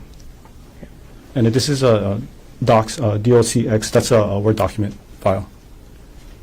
Got it. All right, we'll move on to page 2, Detective. Could you explain to us what this page of the exhibit shows? Okay, so this one is similar to the last one. So this was access to the Internet Explorer, the Edge. This was accessed on January 9, 2025 at 9:14 p.m. And then it's the same, so the user is G. Konig, and they access the Mimeo server, backup server, and access an account belonging to a person or username Ari, went into the download folder, and then access the complaint for absolute divorce document. It's a Word document. Can you tell from the URL when the backup date was? So when these files were actually uploaded? So there's dates on there, but I wouldn't know for sure unless I reach out to the company to verify what these dates particular means. Okay. And our last page of this exhibit, could you explain what we're seeing on this one? Yeah, so this one, it was also used by the Internet Explorer under the Edge. This was accessed on January 9, 2025 at 9:15 p.m. And then the user, G. Konig, went access the Mimeo backup server, accessing the user account for Ari, went into the download folder, and then viewed the Rosen divorce PDF file. Okay. I'm going to take the exhibit down, Detective, and I will retrieve the exhibit from you as I bring up to you State's Exhibit 116, showing to defense counsel.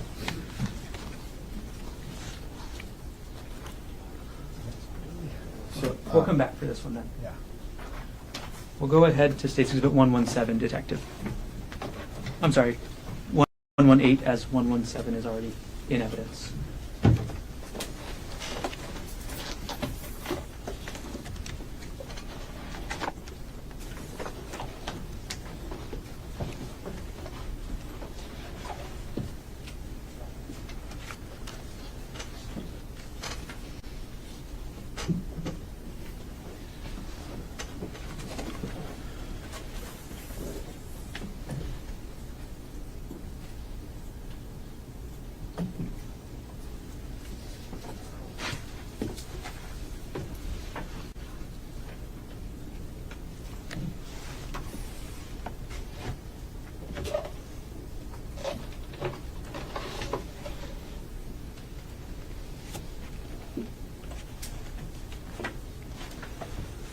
I apologize, Detective. Now I have 118. I will show it to defense and bring it to you. Thank you.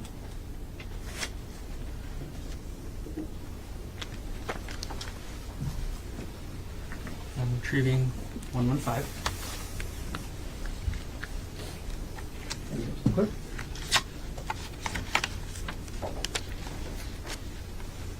Okay, Detective Iinuma, could you take a look through State's Exhibit 118 and let us know when you're done?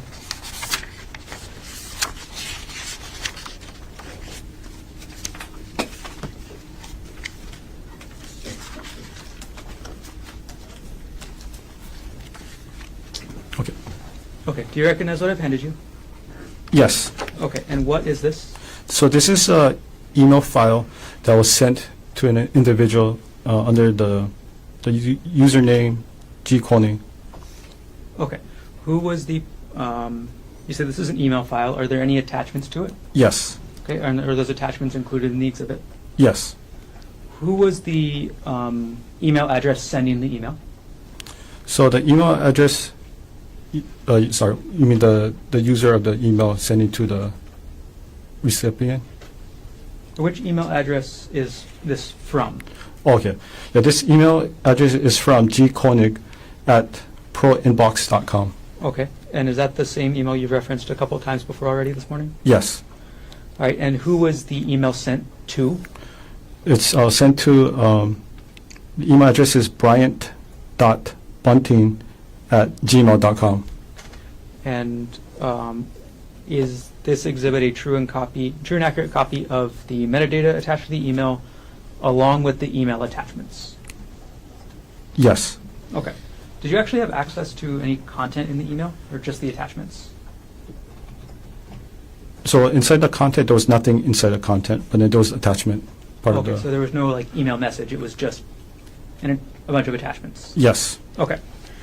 And at this point, the state will move to admit State's Exhibit 118. Okay, no objection.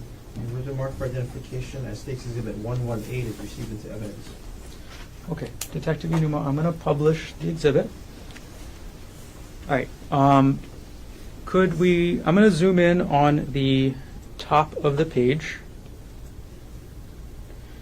Okay, so you've already told us who the email was to and from. Could you tell us the date and time of the email? Yes. The date and time is December 4, 2024 at 3:33 p.m. Okay. And what was the subject line of the email? The subject line was stuff. Okay. And you already told us that there was no content to the email messages, but I'm going to zoom in on this portion that says attachment names. What are the attachments to this email? So there were 3 attachments to this email. The first one was called screen time and deleted messages.docs. The second attachment was called some saved chats with pictures.docs. And the third one was chat.txt file. Okay. All right. And Detective, we're going to go through. Do you recognize there's 3 attachments to this email, right? Yes. Okay. And if I go through the attachment, can you tell us which attachment is in order? Yes. Okay. So we're going to go to page 2 of this. Which attachment are we looking at here? So this is the first one. This is under the screen time and deleted messages. Okay. Detective Iinuma, I'm going to zoom in on the text here. What does that say? So it says 7 hour on screen in 10 days. So about an hour per day messaging on workday. Messages in thread do not support this. Vast majority are deleted. 5+ hours in background. Phone calls, ? Okay. I'm going to take that down. Okay, Detective, we're going to move on to the next page. I'm sorry,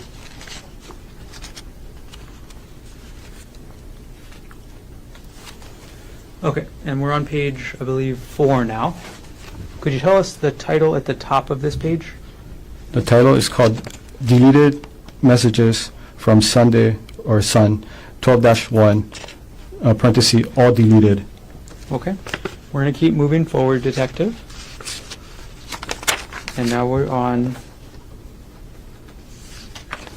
page 6, I believe. Are we still in that first attachment, the one you mentioned earlier? Yes, still under the first attachment. Okay. And I'm going to put it back up. So I put page 6 back up. Putting now page 7.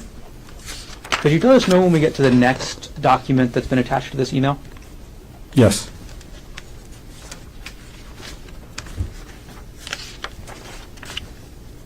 And that concludes the first attachment files. Okay. What's the name of the second attachment? The second one is called Some Saved Chats with pics or pictures.docs. Okay. And we're at page 11 now. Is this the first page of that document? Yes. Okay. We're going to scroll through, Detective.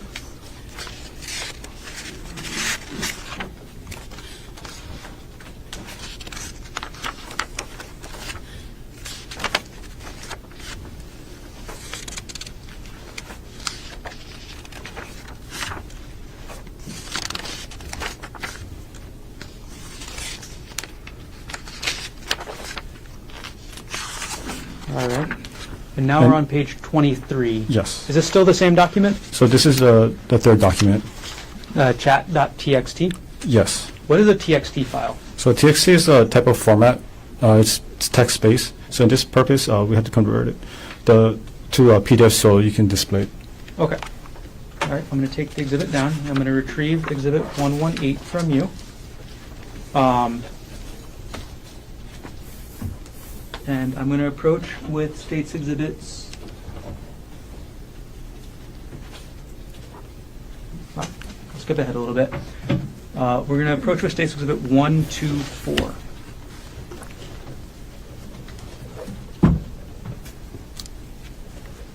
I'm sorry, 122. Here's state's exhibit 122. I'm retrieving state's 118. Could you take a look at state's 122, Detective?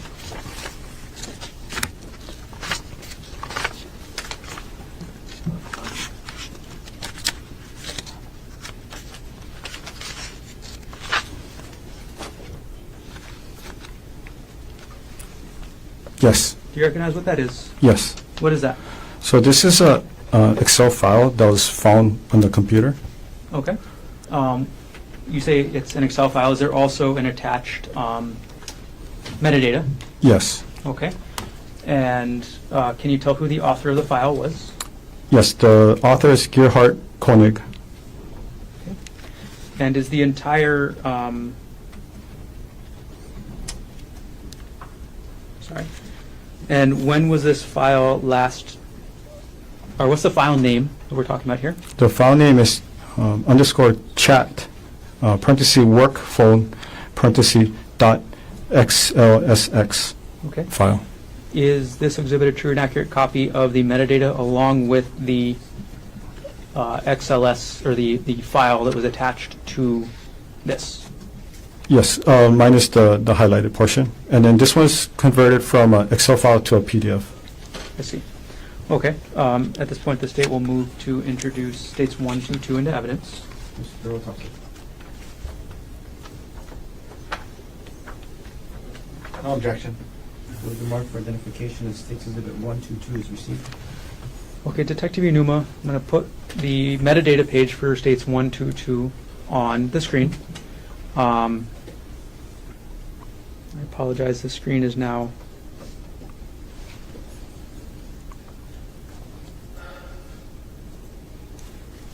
single pages, but only looking at.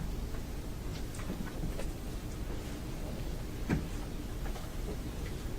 apologize. All right, I'm going to put states 122 on the screen at page 1. Okay. Can you tell us when this file, this chat work phone file, was last accessed? It was last accessed on January 3rd, 2025 at 2:01 p.m. And could you explain to us the file path to find this document? Okay, so this one is under the user Konig. It's in the Dropbox application. In the active projects, under the folder, new folder, and that's where you find the Excel file. And could you tell us, or does the metadata tell you when this file was created? Yes, Okay, and when was that? it was created on December 24, 2024 at 12:49 p.m. Okay. And going through the rest of the document, is it, what does it contain? So it contained a chat messages between Jeff Miller and Arielle Konig. Okay. I'm going to go ahead and move us along to State's Exhibit 133 now, Detective. I'm going to approach you with that exhibit, and it's been shown to defense. Okay, and I'm going to approach with State's 123, Detective. Yes. Detective, do you recognize what that is? Yes. Okay, what is that? So this is a text file that was located on the user device G Konig. Okay, and what was the name of the file? The file name was _chat, parenthesis, pers, phone, parenthesis, .txt file. Okay, and Detective Iinuma, I know we just did States 122, which was chat work phone. What is contained in chat purse phone? So it also contains text messages between Jeff Miller and Arielle Konig.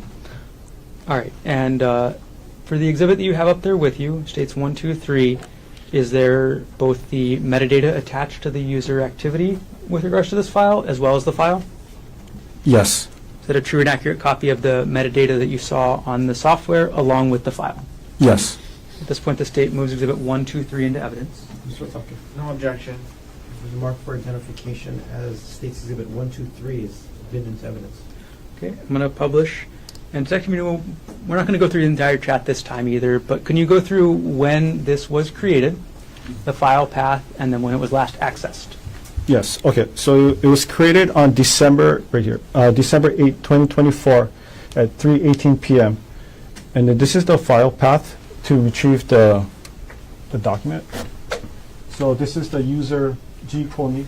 It was in the Dropbox application under the folder active projects subfolder, and then this is where we're able to recover the document. Okay. And when was the document last accessed by the user? It was last accessed on January 7th, 2025 at 9:06 a.m. Okay. And then again, you said that the attached file is the messages. Yes. Okay. We'll keep moving, Detective. I'm going to retrieve Exhibit 1, 2, 3 from you, and I'm going to approach with Exhibit 1, 2, 4.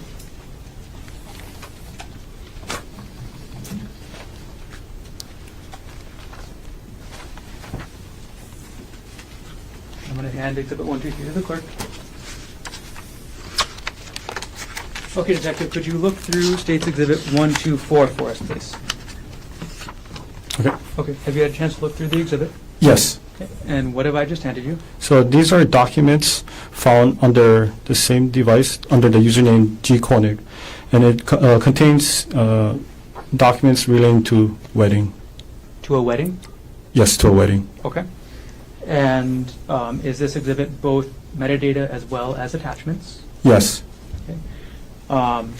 Does every metadata have an attachment? Yes. Okay. Are the exhibits true and accurate copies of the metadata along with the attachments? Yes. And again, any highlighting doesn't mean anything, right? Yeah, the highlighted doesn't mean anything. Just usually for search purpose. Okay. At this point, the state will move to enter State's Exhibit 1, 2, 4. Mr. Tucker, No objection.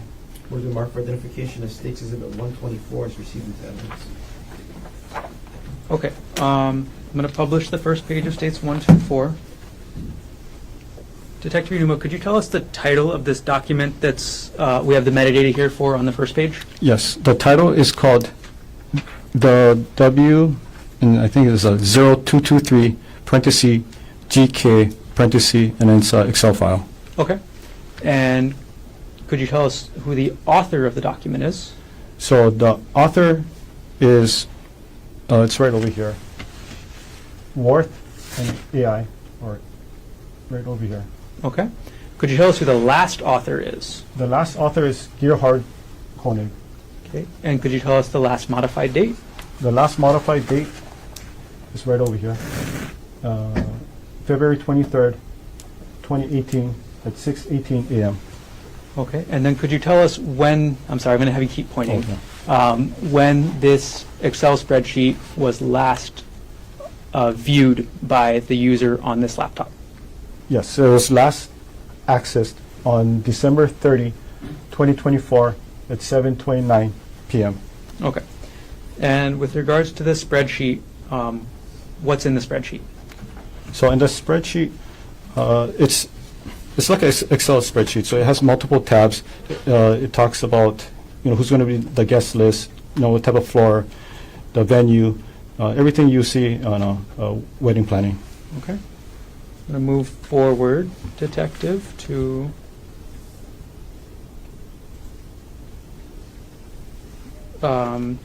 page number 11.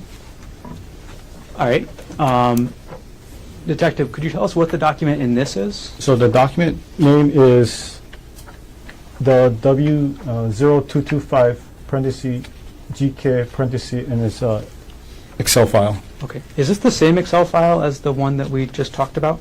It's not the exact same, but it's very similar. Okay. When was this file last accessed? It was last accessed on January 22, 2025 at 6:25 a.m. Okay.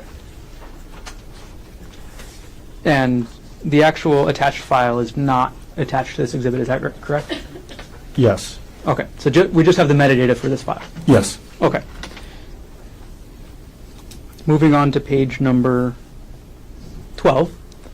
What is the file name here? The file name is Worthington Konig Waiting Room Block 9 period 14 period 18, and it's a PDF file. Okay. And when was this file last accessed by the user? It was last accessed on January 22, 2025 at 3:04 p.m. Okay. And is this file attached to the exhibit? Yes. Okay. We're going to go to page 13. And we're going to go to page 14 and publish page 15, publish page 16, and 17. So what does this file appear to be? Appears to be like a contract for the wedding. Is it for booking venue? Yes. We're going to go to page, I'm sorry, we still have a little bit more, 18 of the exhibit. All right, now we're at page 19 of State's Exhibit 124. What file are we talking about here? So this is an Excel file. The file name is the W0201 parenthesis GK parenthesis. And could you tell us when this file was last accessed? It was last accessed on February 24, 2025 at 6:16 a.m. Okay. And is the actual spreadsheet attached to this exhibit? No. Okay, is this the same spreadsheet that we were talking about earlier with the other similar numbers? Yeah, so when I was looking at everyone, it appears to be very similar. Just certain numbers were different. Okay. Publishing page number 20. All right, and sorry, I'm going to just keep us moving as much as we can, Detective. Okay. We're going to go to 21. Essentially, are all these pages of this exhibit related to a wedding? Yes. And the wedding between Gerhardt Konig and Arielle Konig, correct? Yes. Okay. We'll pause this exhibit for now, and we'll move on to the next one, Detective. Okay, I'm going to approach with States 125 and retrieve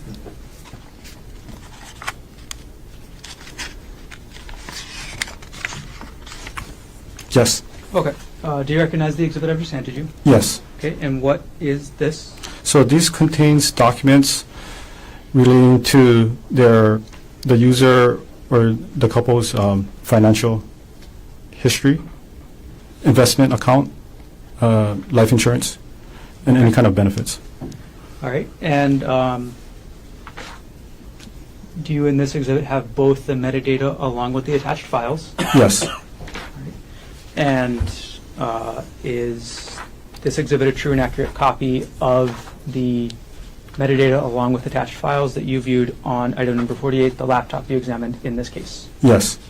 At this point, the state moves exhibit 125 into evidence. Mr. Doctor, No objection. who's been marked for identification as State Exhibit 125 is received. Okay, Detective Iinuma, I'm going to try and move us forward a little bit in this. So we're going to just do a couple pages from this exhibit. So we're going to start with page 1. Could you tell us what the file name is here? So the file name is Westinghouse 2022. It's on January 31st, and it's a PDF file. Okay. Can you tell us when this file was last accessed? It was last accessed on December 15, 2024 at 8:17 a.m. Okay. And could you tell us the file path to get there?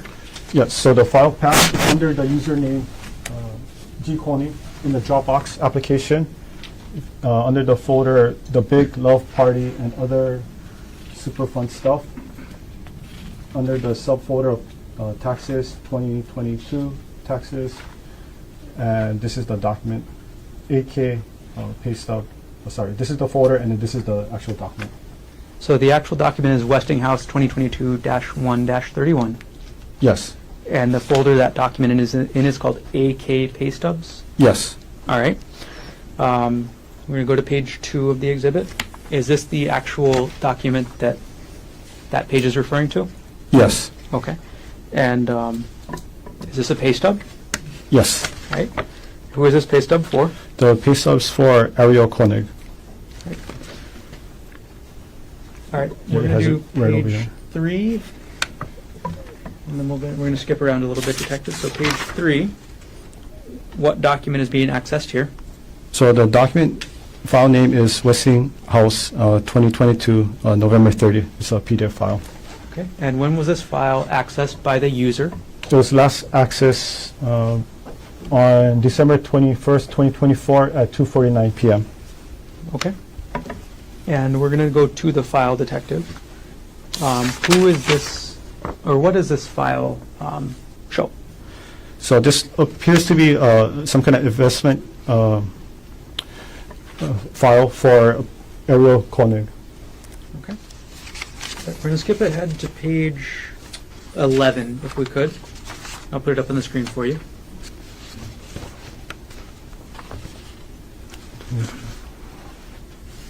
Okay, Detective, Okay. what is the file name that we're looking at here? So the file name is Westinghouse 2022. It's March 31st PDF file. Okay. And what date is the user last accessing this file? It was last accessed on December 31st, 2024 at 8:38 p.m. Okay, Detective, are there any other activities that we've talked about so far that occurred on December 31st, 2024 at just around that time? Yes. Okay, and what was that? So under the user G. Konig, the pay stub for Arielle Konig was viewed, and also too a divorce file was viewed too. Okay, I'm going to put them both up on the screen together, so we'll keep States Exhibit 125 on the screen right there, Detective. And we're going to put States 113 on the right side of the screen.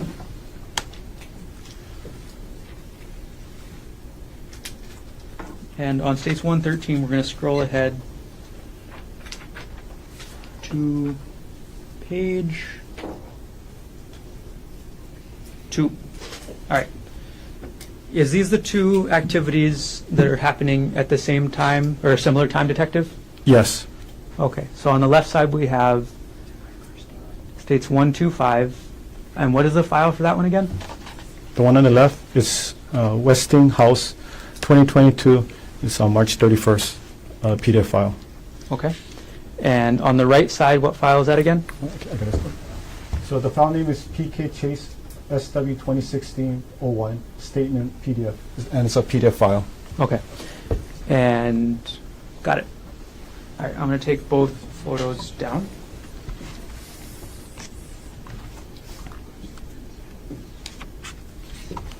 All right. And I'm going to go back to Exhibit 125, Detective.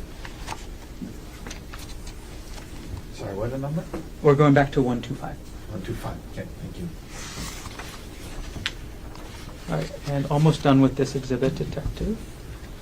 Okay, I'm going to publish page number 24 of this exhibit. Detective, what is the file name we're looking at on page 24? The file name is 2018-04 Wealth Front Statement. It's a PDF file. Okay. Is the PDF file attached to this exhibit? Yes. When did the user of this, when did the user G. Konig on this laptop last access this file? It was last accessed on March 14th, 2025 at 3:46 p.m. We're going to go to page 25. What does this file, or what does this file appear to be? Appears to be like a personal account for the user or the person, Arielle Worthington. This is an account statement for Arielle Worthington? Yes. Okay. All right. And then last pages for this exhibit, Detective, page number 36. I'm sorry, we'll skip that. Okay, I'm going to retrieve that exhibit from you, Detective. And we have got time for one more before lunch.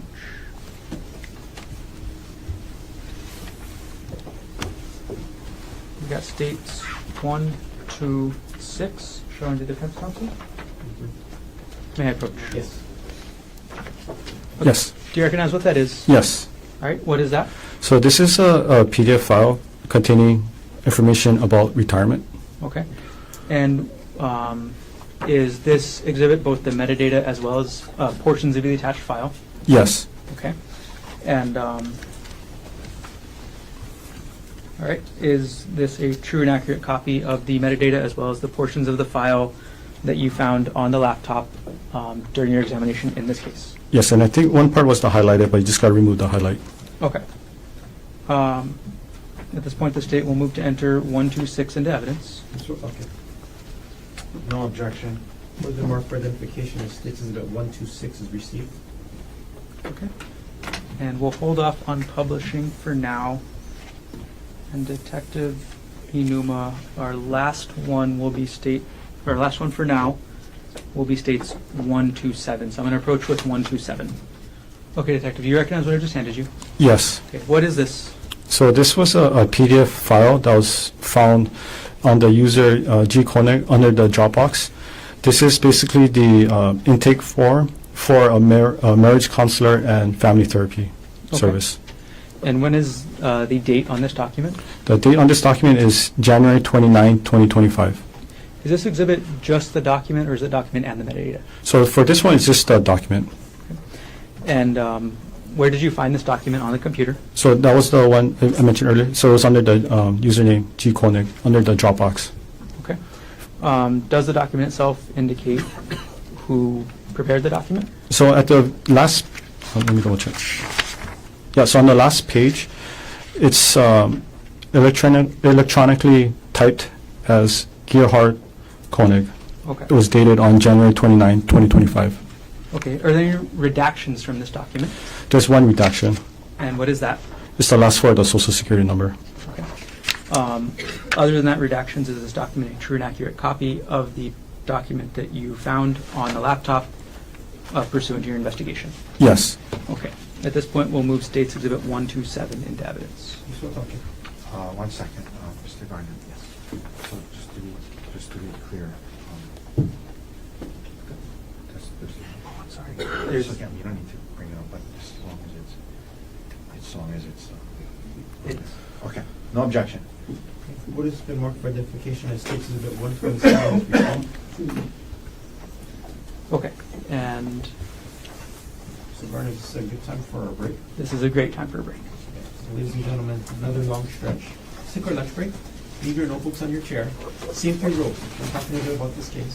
Keep an open mind. We're not going to learn about this case outside of the courtroom. Have you come back at 1:30? Slightly longer lunch. Okay. Enjoy your lunch. See you at 1:30. All right. Okay. Good afternoon, Detective. Good afternoon. All right. There's a couple exhibits I want to follow up on that we talked about this morning. So I'm going to go ahead and I'm going to approach with what's been marked as States Exhibit 114. Thank you. Going to defense. May I approach? Yes, please. Okay. This one. And I'll remove States Exhibit 127 and hand that to the clerk.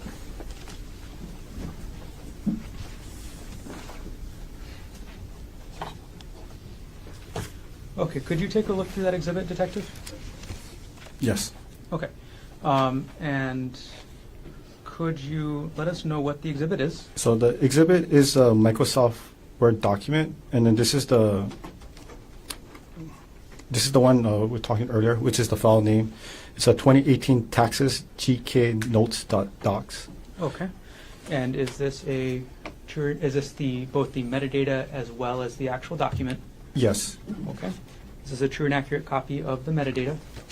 Yes. And is this a true and accurate copy of the actual document?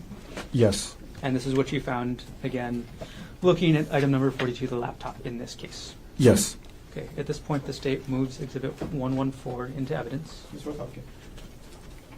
No objection. Okay. What has been identified as State's Exhibit 114 is received into evidence. Okay, Detective Iinuma, I'm going to publish the first page of the document, which is the metadata on the screen up there. Okay. First of all, could you start us off? Tell us the name of the document we're talking about. So the document name is 2018 Taxes GK Notes Okay. docs. So it's a Word document file. Okay. And could you tell us who the author is? The author is Gerhardt Konig. And Detective Iinuma, could you, I'm sorry, when was the document last viewed? Okay.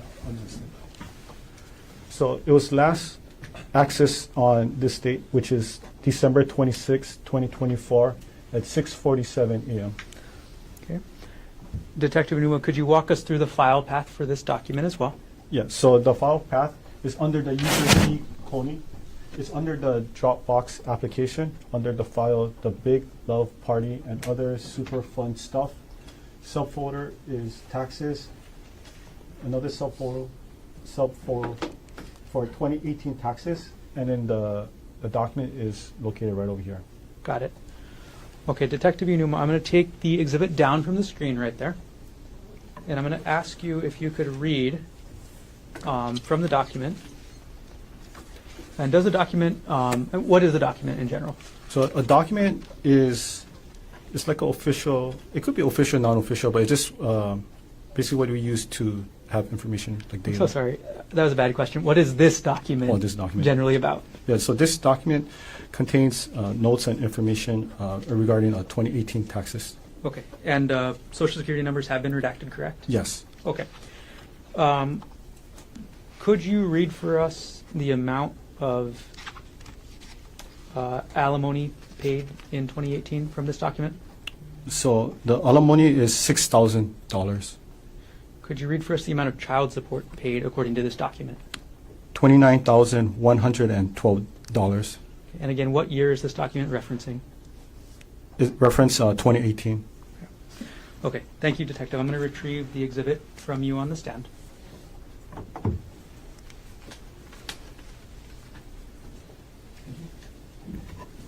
And the next exhibit I'm going to hand you is going to be State's Exhibit 124. And I'll hand that up to you, and while you're flipping through, I'll give the old exhibit to the clerk. Okay, I'm sorry, Detective. Have you reviewed the exhibit? Yes. Okay, and again, is this one of the exhibits you viewed this morning? Yes. Okay, and what is the file, or is this exhibit a combination of both files and metadata? Yes. Okay, and as you testified before, this exhibit is about weddings, right? Yes. And this is about the wedding between Gerhardt Konig and Arielle Konig, right? Yes. Okay, and the metadata contained in this exhibit is a true and accurate copy of what you found using the Axiom software, is that correct? Yes, minus the highlighted word. Got it. And the attachments, the files attached, are they also true and accurate according to what you found on the laptop? Yes. So that it was the Excel file, and it was just converted into a PDF file. Got it. Okay. At this point, the state will move to enter states 1, 2, 4. Mr. Roth, No objection. what is the mark for identification of State's Exhibit 124 is received? Okay. We'll keep moving, Detective. I'm going to approach with our next exhibit, and I'll retrieve 1, 2, 4 from you. Next exhibit is 116. Go to Defense Counsel.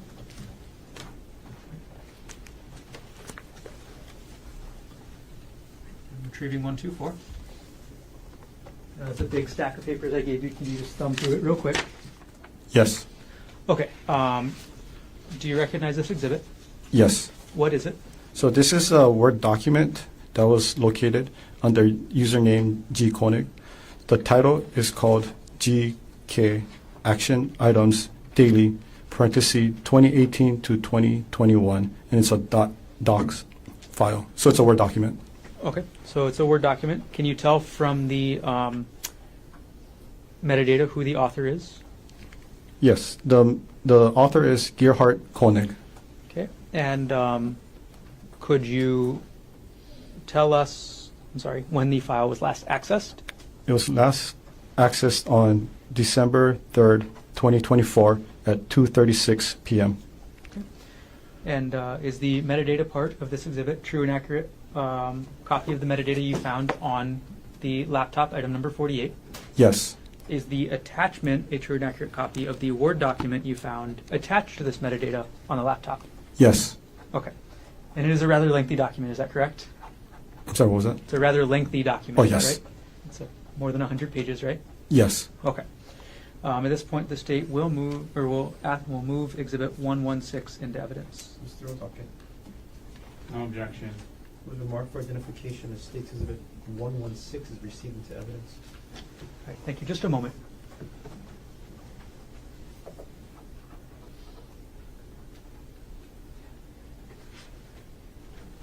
Okay, thank you, Detective.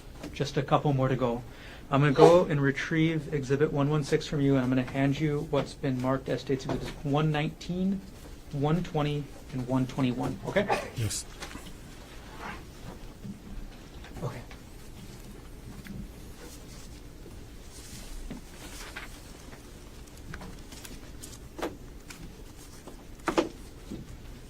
Okay. Do you recognize the three discs I just handed you? Yes. Okay. Before testifying today, did you review what's on those discs? Yes. Okay. And what is on those discs? So it contains a zip file. So basically a bunch of files combined together and placed in a zip file. So a zip file is like a container. You put everything inside and you zip it up, and it decompresses and allows it to be sent via email. Okay. And is there also metadata contained on those discs? Yes. Okay. And in each of those discs, what is the metadata show? So it shows the date and the time where these items were attached. It's under WhatsApp, and it was under Jeff Miller. There was a series 1, 2, and 3, and it was sent from the user of this device to the person, the same user of the device. Clarify, Detective. Are we talking about an email here? Yes, this one is an email. Okay. So who was the email from? So the email is from the user. Well, the email address was gkonig@proinbox.com. Okay. And who was the recipient? It was also the same one. It's gkonig@proinbox.com. Okay. So, and is that true for each of these three exhibits? Yes. So each of these three exhibits is an email that the user of the email address gkonig@proinbox.com sent to themselves. Yes. Okay. Did you review these exhibits to make sure that they are fair and accurate, decompressed zip files? Yes. Okay. Is the metadata on each of these exhibits a true and accurate copy of the metadata that you saw while examining the laptop? Yes. Are those three zip files, do you remember the names of them? I know it was WhatsApp, and then it was Jeff, and then it was a 1, and then it's a zip file. Okay. I mean, I don't know like offhand the accuracy of the file name, but then there was a WhatsApp Jeff 2, and then there's a WhatsApp Jeff 3, and they're all zip files. Okay. Got it. And are the contents of those files contained in an individual folder on each disk? Yes. Okay. And then is the metadata also contained on each disk? Yes. After you reviewed the disks, did you sign and date them? Yes. Okay. And at this point, the state moves Exhibit 119, 120, and 121 into evidence. Mr. Otake. No objection. With a mark for identification as State's Exhibits 119, 120, and 121 will be received. Okay. Detective Iinuma, I'm quickly just going to publish the metadata for each of those exhibits, okay? So Yes. we're going to start with Exhibit 119, and I'm going to publish the metadata that's contained on that exhibit. All right. So when we look at the file name, can you tell us now that you actually see the data, what is the file name in Exhibit 119? Yes, the file name is WhatsApp chat -jeffmiller.zip. Okay. And when was this email sent? This was sent on December 24, 2024 at 12:26 p.m. Okay. And then everything else on the disk is what's contained in that WhatsApp chat Jeff Miller zip file, correct? Yes. Got it. Okay. We're going to publish the metadata from State's Exhibit 120. All right. Detective Iinuma, what was the file name of this under State's Exhibit 120? So the file name is WhatsApp chat -jeffmiller2.zip. Okay. And can you tell us when this email was sent? Yes, it was sent on December 24, 2024 at 12:20 p.m. Okay. And we'll move on, Detective, to the metadata from State's Exhibit 121. All right, could you tell us what the file name is for this? Yes, the file name is WhatsApp chat -jeffmiller3.zip. Okay. And can you tell us which date this email was sent? It was sent on December 24, 2024 at 12:20 p.m. Okay. I'm going to take the exhibit down. Okay, Detective, thank you for answering my questions. I have no further questions. I'm sorry. Did your examination of the laptop take place in the city and county of Honolulu, State of Hawaii? Yes. Okay. No further questions from me at this time.